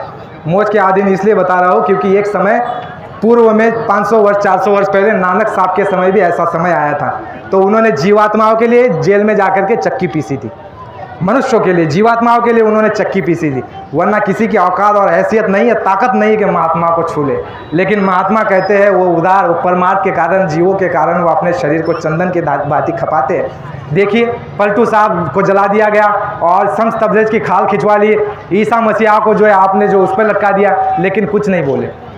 जीवात्मा का उद्धार, उनका जो है उद्धार ही चाहते। जेल के अंदर में ये भी योजना के तहत, क्यों? क्योंकि जो पहाड़, जो संकट तुम्हारे और हमारे ऊपर आने वाला था पूरे विश्व के ऊपर, उस संकट को बाबा जी ने खुद अपने ऊपर लिया। 21 महीने जो है जेल में रह करके, कारावास में रह करके बाबा जय गुरुदेव जी महाराज ने वहाँ तकलीफ और वहाँ पर जो है परेशानी को झेला। इतना दुख बाबा जय गुरुदेव जी महाराज ने झेला। उसके बाद बाबा जय गुरुदेव जी महाराज जब 23 मार्च 1977 को जब बाहर आए तो देखिए बाबा जी ने देखा, देखिए नियोजन को आप समझिए। अकाल पड़ा हुआ है। अकाल भी क्यों पड़ता है? बाबा जय गुरुदेव जी महाराज ने कहा कि जब पाप बढ़ जाता है तो प्रकृति जो है वह सजा के रूप में भूकंप, अकाल, बीमारी, महामारी, युद्ध, ऐसी परिस्थिति मानव में निर्माण करती है। किसके कारण? बुरे कर्मों के कारण। बाबा जी ने कहा तुम्हारे जीवन में अगर सुख है, समृद्धि है, राजा महाराजा के घर, सेठ साहूकार के घर में हो, सुंदर हो, ज्ञानी हो, तो तुम पुण्यात्मा हो, क्योंकि कर्मों के अधीन ही सब कुछ चल रहा है। बाबा जी ने कहा कि कर्म प्रधान विश्व रचि राखा, जो जस कर रही तो तस फल चाखा, यानी कर्मों के आधार पर ही सब कुछ यहाँ पर आपका और हमारा चलता है। तो बाबा जी ने कहा कि जब जेल से बाहर आ गए तो बाबा जी ने देखा कि अकाल का समय और बड़ा दुख और बड़ी तकलीफ। तो उससे पहले बाबा जय गुरुदेव जी महाराज ने कहा कि जो है देवताओं को प्रसन्न करने के लिए उन्होंने योजना बनाई कि अभी देवताओं को प्रसन्न करना पड़ेगा, क्योंकि अकाल चल रहा है, भूखमरी चल रही है। भूखमरी के समय में बहुत लोग मारे गए थे। तो ये क्यों हुआ था? प्रकृति नाराज थी और विनाश होने वाला था। अब आप कहोगे कि किसी और का एक दृष्टांत दे देता हूँ, महापुरुष का। एक शाह इनायत साहब हुए, बुल्ले साहब का आपने नाम सुना होगा, संत बुल्ले साहब। उनके एक गुरु है शाह इनायत साहब। उन्होंने बहुत वर्ष पहले वाणी लिख करके रख दी है कि सन 70 और 80 के बीच में जो है गंदला सब साफ हो जाए। शाह इनायत साहब की वो वाणी है कि सन 70 और 80 के बीच में गंदला सब साफ हो जाए। जो तू हरि नमवा दियो है भुलाई, तुमने हरि नमवा यानी भगवान के सामने झुकना, महात्माओं की बात को मानना, धर्म को अगर छोड़ दिया है तो तुम्हारा गंदला यानी पापी लोगों का सफाया हो जाएगा। ये लिख दिया है शाह इनायत साहब, बहुत पहले हो चुके हैं, लगभग 200 साल पहले। तो उन्होंने ये कह दिया है। तो क्या कहा? सन 70 से 80 के बीच में गंदला सब साफ हो जाए, ये कहा हुआ है। और आपके जो है धर्मशास्त्रों में भी कई जगह जिक्र आता है। भगवान कृष्ण ने भी कहा हुआ है कि 5000 वर्ष के बाद विनाश होगा। 5000 वर्ष बाद, यानी द्वापर को गए 5000 वर्ष कुछ हो रहे हैं, तो विनाश का समय चल रहा था। तो बाबा जय गुरुदेव जी महाराज ने देखा कि ये प्राकृतिक कोप है, दैविक कोप है। तो इसके लिए जैसे आपको बताया कि महात्माओं के पास क्या होता है? सूत्र होता है, और वो जिस धरती पर जन्म लेते, अवतार लेते हैं, तो उनका भला करते हैं, आध्यात्मिक रूप से भी और सांसारिक रूप से भी। और एक जगह बाबा जी जब गुजरात में आए तो गुजरात में जो है सत्संग कर रहे थे। तो सत्संग करते करते जो है बाबा जी ने बहुत अच्छी बात सुनाई, लेकिन बाद में लोगों के पास गए कि भाई तुमको कैसा लगा सत्संग? तो गुजरात की ही बात है, आप भाग्यशाली हो, गुजरात की ही बात है। तो बाबा जी ने कहा कि वह प्रेमी मुझको कहता है कि बाबा जी मुझे जो है आपका सत्संग अच्छा नहीं लग रहा है। ये कब की बात है? अकाल के समय की। फिर उससे पूछा गया क्यों अच्छा नहीं लग रहा है? उसने कहा कि बाबा जी पहला धर्म तो मेरा पेट है, मेरा पेट ही नहीं भर रहा है, अकाल की स्थिति है, मेरे पेट में, मेरे शरीर में अन्न ही नहीं है, तो मुझे कुछ अच्छा नहीं लग रहा है। ठीक है, ये घटना भी बाबा जी ने अंकित कर ली, केंद्रित कर ली कि भाई ये दशा है, ये परिस्थिति है। तो बाबा जय गुरुदेव जी महाराज जब जेल से बाहर आए, उस समय के बाद देखिए 23 मार्च 1977 को बाहर आए। देखिए कार्य कितना जोर से हो रहा है। 23 मार्च 1977 को बाहर आए। ठीक उसके बाद 22 मई 1977 यानी 2 महीने का अंतराल बाबा जय गुरुदेव जी महाराज ने यज्ञ करा। कहाँ पर? अयोध्या में। अयोध्या में आपका यज्ञ किया। कितने दिनों के भीतर में? 23 मार्च 1977 से जोड़िए और 22 मई 1977, मार्च आपका 23 मार्च, अप्रैल, मई, कितना? 2 महीना हुआ। 2 महीने के बाद तुरंत बाबा जय गुरुदेव जी महाराज ने अयोध्या में यज्ञ किया। 25 लाख लोगों की उपस्थिति वहाँ पर हुई। पहला यज्ञ जो सतयुग आगमन साकेत का यज्ञ किया, 25 लाख लोगों की वहाँ पर उपस्थिति हुई और उस जगह देवताओं को, एक देवता को प्रसन्न किया गया। एक देवता को कहा कि उस देवता को प्रसन्न करने के बाद बाबा जी ने घोषणा की कि अभी जो है आपका जो है खूब अनाज उत्पन्न होगा और अभी वर्षा होगी, और वो अकाल का समय वहाँ से छटने लग गया। फिर जैसे वो यज्ञ हुआ उसके बाद जो है बाबा जी ने घोषणा कर दी कि अभी आपका जो है अनाज उत्पन्न होगा और ढेर सारा आपको ये सब मिल जाएगा। ये घोषणा की हुई, बाकायदा ये बोला और उधर काम हुआ। ये सारी घटना आपस में मिल रही है। उसके बाद जो है बाबा जी ने क्या किया? उसके बाद आपका जो है साबरमती में जो है यज्ञ किया। साबरमती में 33 करोड़ देवी देवताओं को वहाँ पर प्रसन्न किया गया और उनसे 1000 प्रस्ताव पास किए गए। और जो प्रेमी वहाँ पर साबरमती के तट पर आए थे यज्ञ के दौरान, उस समय पर प्रेमियों को बाबा जी ने ये आदेश दिया कि इस साबरमती के तट में जो रेत है, इस रेत का घर्षण हुआ है और इसमें जो है संकल्प है, तुम इस रेत को उठा करके ले जाओ और अपने जो है खेत में डाल दो। और जब तुम इसको अपने खेत में डाल दोगे इस रेत को, तो इसका प्रभाव मीलों तक जाएगा और जितनी मीलों तक इसका प्रभाव जाएगा उस सब जगह अनाज रिकॉर्ड तोड़ उत्पन्न होगा। यह उस जगह बताया। तो आप उसका आंकड़ा भी निकालो उस समय का। उस साल इतना अनाज उत्पन्न हुआ। बाबा जी ने सत्संग में कहा था कि बच्चा, लोगों को घरों में और उनके गोडाउनों में जगह कम पड़ती थी अनाज रखने के लिए। उस समय लोगों ने यह भी बताया कि गन्ना हमको जलाना पड़ा, इतना रिकॉर्ड तोड़ अनाज उत्पन्न होने लग गया दूसरे यज्ञ पर। फिर तीसरा यज्ञ आपका किया काशी में 15 फरवरी से 25 फरवरी 1979 को। और उस काशी के यज्ञ में बाबा जय गुरुदेव जी महाराज ने किसे प्रसन्न किया? शिव जी को। शिव जी को वहाँ पर प्रसन्न किया और बाकायदा शिव जी ने वहाँ दर्शन भी दिया। आप कहोगे क्या मजाक कर रहे हो? आप वो फोटो देखना कभी। और ये भी कहा कि बच्चा, शिव जी देखिए यहाँ पर कुटी पर बैठे हैं, कुटिया पर, और आप इनका दर्शन कर लीजिए। पक्षी राज के रूप में वहाँ पर शिव जी आए और इतने मतलब वहाँ पर अलग ही रूप में वहाँ आए, ऐसा कोई पक्षी नज़र नहीं आता। और फोटो में आज भी बाबा जी दिखा रहे हैं कि देखो ये शिव जी, इनका बच्चा दर्शन करो। और जो यज्ञ की वहाँ पर आहुति बनाई थी, उस यज्ञ की शाला के ऊपर ही उनका फोटो है। और जब यज्ञ शुरू करना था तो बाबा जी ने कहा कि शिव जी ने जो है गर्दन हिलाई, यानी उन्होंने आज्ञा दी। उसके बाद यज्ञ आरंभ हुआ और यज्ञ होने के बाद कई देर तक वहाँ बैठे और बाबा जी ने कहा, प्रेमियों ने फोटो भी निकाला और वहाँ ये भी घोषणा की कि बच्चा, जितने लोग यहाँ पर आए हैं ये सबके घर पर शिव जी जाएंगे। तुम जाओ, इतला कर दो, तुम जो है तार कर दो, तुम मालूम कर दो कि तुम जो है घर में जो है शिव जी आएंगे पक्षीराज के रूप में। और जैसे पक्षीराज आए तुम उनको दूध लेकर के सामने चले जाना। काशीनाथ काका कहा, यहाँ पर आपके वीका चौधरी थे हमारे गुरु भाई, उनके घर पे आए थे, वो वहाँ पर काशी यज्ञ में मौजूद थे। उनके घर पे वो पक्षीराज आए और दीवार पर चिपक गए। घर वालों को बताया था कि भाई शिव जी आने वाले हैं, दूध लेकर के रखना, लेकिन भूल गए थोड़ी देर के लिए। लेकिन बाद में कहा कि याद आया, तो उनको जो है दूध दे करके फिर शिव जी वहाँ से लौटे। ऐसे पूरे हिंदुस्तान के अंदर में लोगों ने अनुभव किया। उत्तर प्रदेश में तो कितने प्रेमियों ने जो है शिव जी को गाड़ी में बिठा करके, पक्षीराज को गाड़ी में बिठा करके संगतों में घुमाया, प्रेमियों के भीतर घुमाया, गाँव में घुमाया। वो शिव जी आए, प्रसन्न हुए। शिव जी को कब प्रसन्न किया जाता है, इसको आप समझिए। शिव जी जो है, ब्रह्मा जो है उत्पत्ति करते हैं, विष्णु पालन करते हैं, और शिव जी का काम क्या है? संहार करना। संहार करना शिव जी का काम है। और जब जब संहार होता है, भगवान राम को युद्ध करना था, वहाँ पर जाकर के जो है तट पर जो है शिव जी की आराधना करके उनको प्रसन्न किया गया। तो इस समय पर भी विनाश होना था, बाबा जी ने जो है उनको प्रसन्न किया। पहले तो 33 करोड़ देवताओं को प्रसन्न किया और उनको कहा कि वातावरण जरा शुद्ध कीजिए, मैं इनको धर्म कर्म न्याय नीति सदाचार समझाऊंगा, सिखाऊंगा। ये बेचारे भोले और ये जो है भूले हुए हैं, ये जो है ये जानते नहीं, ये समझते नहीं, हमको थोड़ा मौका दो। सत्संग में सारी बात बताई है कि हमने जो है आपके अहमदाबाद के यज्ञ में बाबा जी ने बाकायदा बताया हुआ है, सत्संग रिकॉर्ड है, लिखित में है। बाबा जी वहाँ पर मंच पर बैठे और कह रहे हैं, क्या बच्चों, देवताओं का यहाँ पर विमान उतरा हुआ है। और देवता देखे जा सकते हैं, उनके देखने के लिए महात्माओं के पास आला होता है, जिसका दिव्य नेत्र खुला है वो उनको देख सकते हैं। और बच्चा वो वहाँ पर जो है मीटिंग कर रहे हैं और मैंने उनके सामने प्रस्ताव रखे हैं और मुझे आशा है, उम्मीद है कि वो मेरे प्रस्ताव को मान लेंगे और समय को टाल देंगे, समय आगे बढ़ा देंगे, हमको मौका देंगे बताने का, समझाने का, सुधारने का, सही रास्ते और धर्म पर लाने का है। बच्चा मुझे विश्वास है। और थोड़ी देर में बाबा जी के वचन है कि देखो आसमान में जो है कड़कड़ा और बिजली चमकी और बादल गड़गड़ हुए। बाबा जी ने तुरंत कहा देखो बच्चा, देवता बड़े क्रोधायमान है और वो सजा देना चाहते हैं, वो आपको माफ़ करना नहीं चाहते, क्योंकि आपने इतने बुरे से बुरे कर्म कर डाले हैं। वो अभी माफ़ी के जो है उनकी इच्छा नहीं है, लेकिन मुझे विश्वास है मेरे गुरु पर और मुझे विश्वास है मेरे मालिक पर कि वो मेरी बात को मान लेंगे।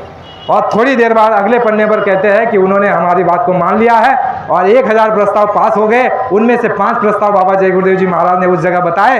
एक बताया कि जो है भारत विश्व गुरु बनने जा रहा है और ऐसे तमाम बातें वहाँ पर बताई। यज्ञ हो गए 3 और उसके बाद चलिए आप क्या हुआ, उसके बाद आ गया आपका 80 का साल, यानी वो दूरदर्शी यानी दूर का विचार, दूरदर्शी। उसके बाद 1987 में जो है एक भूमि जोतक खेतिहार काश्तकार संगठन बनाया। देखिए भूमि जोतक खेतिहार काश्तकार संगठन, बाबा जी ने कहा कि जब व्यवस्था बनेगी उस समय पर किसानों की पहले सुनी जाएगी। किसान इसीलिए क्योंकि जो अन्नदाता है ये आज बेहाल है, इस पर कोई ध्यान नहीं दे रहा है। लेकिन बच्चा जब सतयुग आएगा, जब व्यवस्था आएगी उस समय जो है किसानों की महिमा होगी और किसानों को पहले सुना जाएगा और उसको जाना जाएगा। तो एक संगठन बना दिया भूमि जोतक खेतिहार काश्तकार संगठन, और एक बना दिया दूरदर्शी, और ये कहा कि दूरदर्शी आएगी और धरा पर सतयुग, तो व्यवस्था में बैठने वाले वो होंगे और जो संगठन जमीनी संगठन होगा जो बताएगा कि ये त्रुटि, ये कमजोरी, ये न्याय, ये व्यवस्था, उसमें वो भूमि जोतक खेतिहार काश्तकार संगठन। तो उसके बाद कुछ दिनों बाद बाबा जी ने उसका प्रचार करवाया और बाद में कहा कि इन दोनों का जो है आप कार्यकलाप स्थगित कर दिया, रोक दिया गया कि अभी आपको इसका जो है बात नहीं करना, इसकी जो है वो किसी जगह पर आपको कुछ काम नहीं करना। तो इसके बाद जो है लगातार ये काम होता गया। और उसके बाद देखिए, उससे पहले देखिए बाबा जय गुरुदेव जी महाराज ने 90-91 में बहुत दौरे किए भारत में और उत्तर प्रदेश में खास करके, और सब जगह लोगों को बताया, समझाया कि मंदिर मस्जिद के झगड़े में मत पड़ो। देखो उस झगड़े से पहले बता रहे हैं कि मंदिर मस्जिद के झगड़े में मत पड़ो, अपने घर को ही मंदिर बना लो और अपने घर में ही पूजा पाठ करो। इस तरह से जो है 1-1.5 साल तक बाबा जी ने आगाह किया लोगों को, और आगाह जब किया तो आपने देखा कि ये घटना हो गई। और राजनेताओं को और पार्टियों को भी उस समय कहा था कि ये बच्चों तुम थोड़े दिन के लिए मौन रहो और वाद विवाद मत करो। तो यानी महात्मा सब कुछ जानते हैं। उसके बाद चलिए आइए बाबा जय गुरुदेव जी महाराज का कार्य आप समझिए बारी बारी। बहुत जन सैलाब उमड़ रहा है। बाबा जय गुरुदेव जी महाराज जहाँ जा रहे हैं, जय गुरुदेव नाम से लोगों को अनुभव आ रहा है, लाभ हो रहा है। आध्यात्मिक रूप से, सांसारिक रूप में, संसार में भी लाभ कमा रहे हैं, आध्यात्मिक रूप से भी जो है तरक्की कर रहे हैं, आत्मा परमात्मा का भी जो है कार्य हो रहा है। उसके बाद देखिए चलिए, उसके बाद आपका आता है सन 2001। सन 2001 में बाबा जय गुरुदेव जी महाराज ने जो है 25 दिसंबर, और आपका सन 2002 में बाबा जय गुरुदेव जी महाराज ने मथुरा में जो मंदिर का काम हो चुका था ज़्यादा मात्रा में, तो उस समय पर घोषणा की 25 दिसंबर 2001 को कि मंदिर का देवता जो है बरकत बांट रहा है। और सबको ये घोषणा करी, प्रेमियों को बताया कि तुम जाकर के बता दो कि दिल्ली आगरा बाईपास रोड पर जागरूक देवता उस मंदिर में बैठे हैं जो हमारे गुरु महाराज हैं, और वहाँ पर आकर के एक बुराई चढ़ा करके कोई नेक जो है मनोकामना तुम पूर्ण करो। तो लोग हिंदुस्तान में से बहुत गए, प्रेमी गए, बाहर के लोग गए और अपनी बुराई चढ़ा करके जो है नेक मनोकामनाएं पूर्ण की। तो इसीलिए जो है ये सब कुछ काम गुरु महाराज का। अब इसमें बारी बारी आप समझिए, विनाश होने वाला था, अकाल पड़ने वाला था, तो बाबा जय गुरुदेव जी महाराज ने देवताओं को प्रसन्न कर लिया, विनाश को आगे बढ़ा दिया। उसके बाद व्यवस्था को आप समझो, बाबा जी ने एक उद्देश्य और संकल्प लिया है, उसके बीच में ही आपको एक बात छूट गई। 25 दिसंबर 1977 विश्व के अंदर में एक नई घोषणा लोगों ने सुनी कि कलयुग के अंदर कलयुग जाएगा और कलयुग के अंदर क्या आएगा, सतयुग उतरेगा। और बाबा जी ने कहा कि जब सतयुग आएगा तो गाजे बाजे के साथ आएगा, चोरी छुपके नहीं आएगा। कलयुग के भीतर ये कहा कलयुग नहीं जाएगा। कलयुग आए 5000 वर्ष हुए, कलयुग की आयु 4,32,000 वर्ष है, अभी आपके 4,27,000 वर्ष बाकी है। लेकिन बाबा जी ने जो कहा कि पाप की चरम सीमा कौन सी, गर्भपात और नसबंदी, बहुत है लेकिन गर्भपात और नसबंदी खास करके बताई। तो उसके बाद बाबा जी ने क्या कहा कि कलयुग में कलयुग जाएगा और कलयुग में सतयुग आएगा। इसकी आवश्यकता क्यों पड़ी, क्योंकि हमने अपने पाप की चरम सीमा को लांघ दिया। 25 दिसंबर आपका 1977 को ये घोषणा हुई। लोगों में ये मालूम पड़ने लग गया है कि भाई कलयुग में कलयुग जाएगा, कलयुग में सतयुग आएगा। तो लोगों को जिज्ञासा होने लग गई कि भाई कलयुग जाएगा और सतयुग आएगा तो क्या होगा, कौन बचेगा, क्या रहेगा, कैसा आनंद मिलेगा, कैसी दुख मिलेगी, कैसे समय और संजोग बनेंगे। तो बाबा जी ने सब कुछ बताया, खोल करके बताया, कुछ छोड़ा नहीं। बाबा जी ने कहा कि पहला यज्ञ किया अयोध्या में, एक देवताओं को प्रसन्न किया। दूसरा यज्ञ किया आपके अहमदाबाद में, 33 करोड़ देवताओं को प्रसन्न किया। किसके लिए? आपकी खुशहाली के लिए। तीसरे देवता शिव जी को प्रसन्न किया आपकी खुशहाली के लिए और संहार रुक जाए। और बाबा जी ने कहा कि अभी 5 तत्व के देवता जल, पृथ्वी, अग्नि, वायु और आकाश, यह खुश करने बाकी है। बाबा जी ने कहा कि चौथे यज्ञ में 5 तत्व के देवताओं को, जल, पृथ्वी, अग्नि, वायु, आकाश को, इनको प्रसन्न किया जाएगा, वह आहुति दी जाएगी। और 5 तत्व के देवता, 33 करोड़ देवी देवता, ब्रह्मा, विष्णु, महादेव और सारे जो है देवी देवता वहां पर मौजूद होंगे। और उस सतयुग की तारीख मैं तुमको 10 माह यानी 10 महीने पूर्व बताऊंगा। और वो ऐसे स्थान पर होगा जहां पर नदी नहीं होगी, बहुत बड़ा मैदान होगा और दूर दूर तक झाड़ियां होगी। और ऐसी उस सतयुग आगमन की घोषणा मैं तुमको 10 महीने पूर्व करूंगा। और उस सतयुग यज्ञ में जो है 10 करोड़ से ऊपर लोग उपस्थित होंगे। तो ये जब होगा तब की बात की है। लेकिन बाबा जी ने कहा कि उसके पहले क्या क्या होगा। बाबा जी ने कहा कि बच्चा, जब सतयुग और कलयुग की टक्कर होगी और उस सतयुग और कलयुग की टक्कर के बीच में 1 इंच का फासला रह जाएगा, ए बच्चा तुम्हारा कचुम्बर निकल जाएगा। कचुम्बर का मतलब तुम समझते हो? बाबा जी के ये वचन है।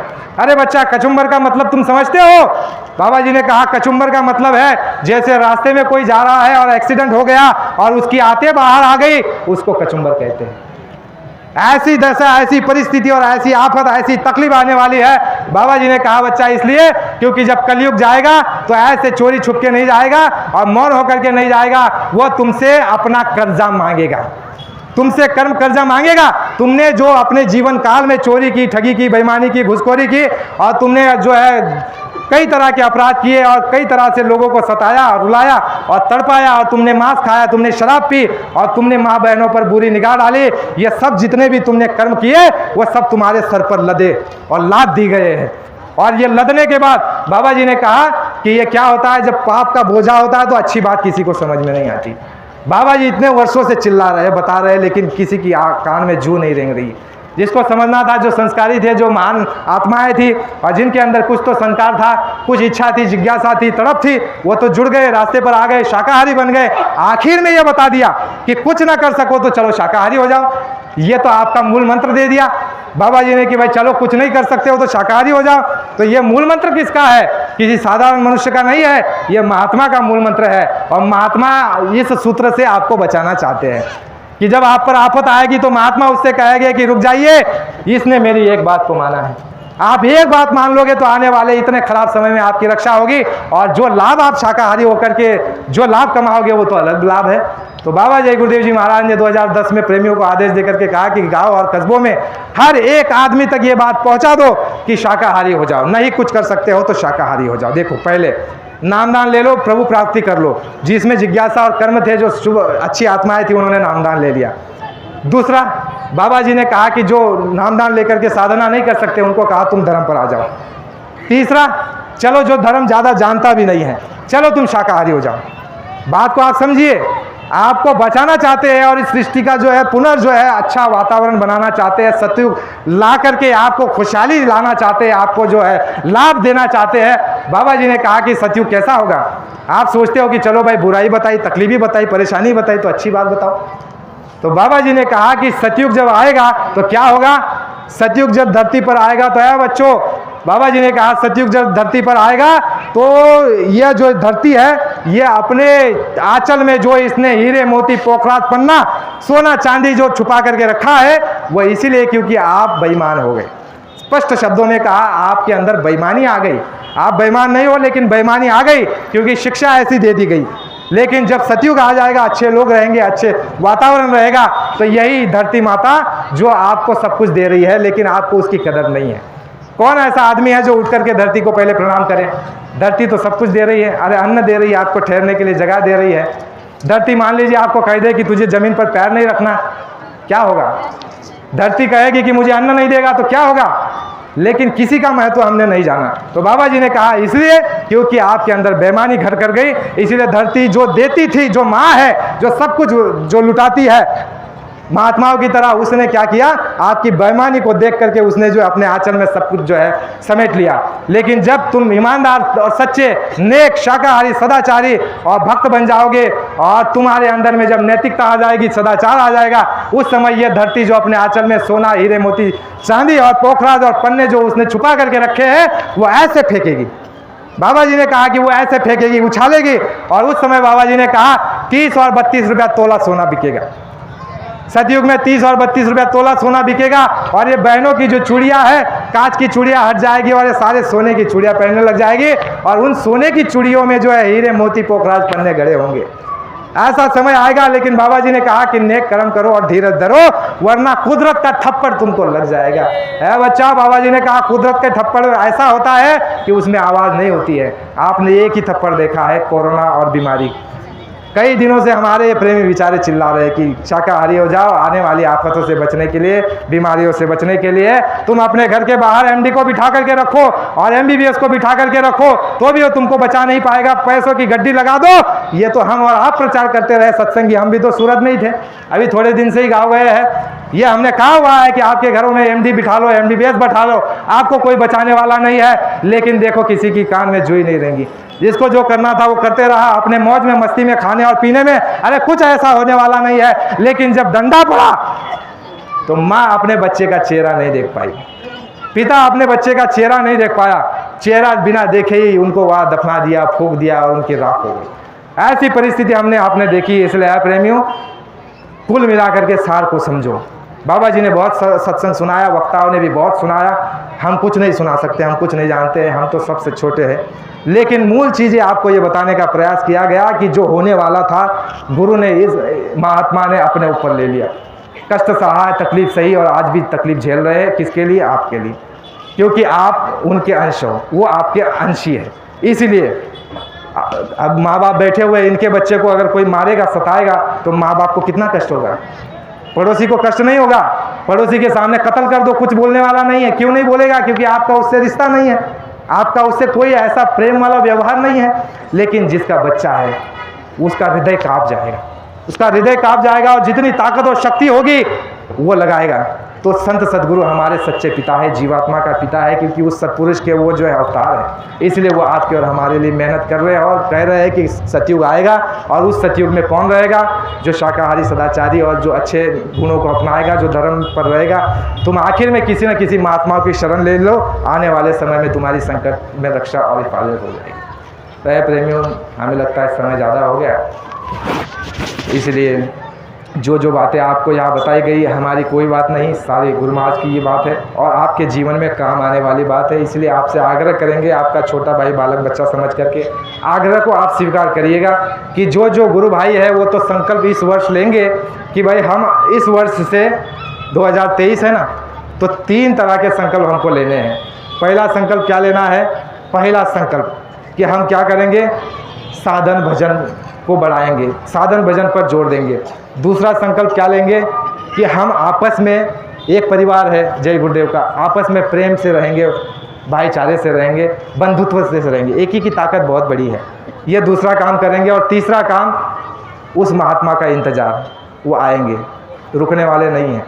आपने देख लिया, हमने देख लिया, इतने वर्षों तक कोई वो व्यवस्था बदल नहीं सकता, कोई वो काम नहीं कर सकता जो संकल्प गुरु ने लिए है। और जो संकल्प लेता है वही उसको पूरा करता है। इसलिए आपका भाई, बच्चा, बालक समझ करके सत्संगी तो ये काम करेंगे। शाकाहारी का प्रचार तो चल ही रहा है, और जो बाहर के लोग जो आए हुए हैं हमारे भाई, इस सोसाइटी के, गाँव के, कस्बों के, उनसे निवेदन है कि आप कम से कम शाकाहारी हो जाइए। न कुछ कर सको तो कम से कम शाकाहारी हो जाओ।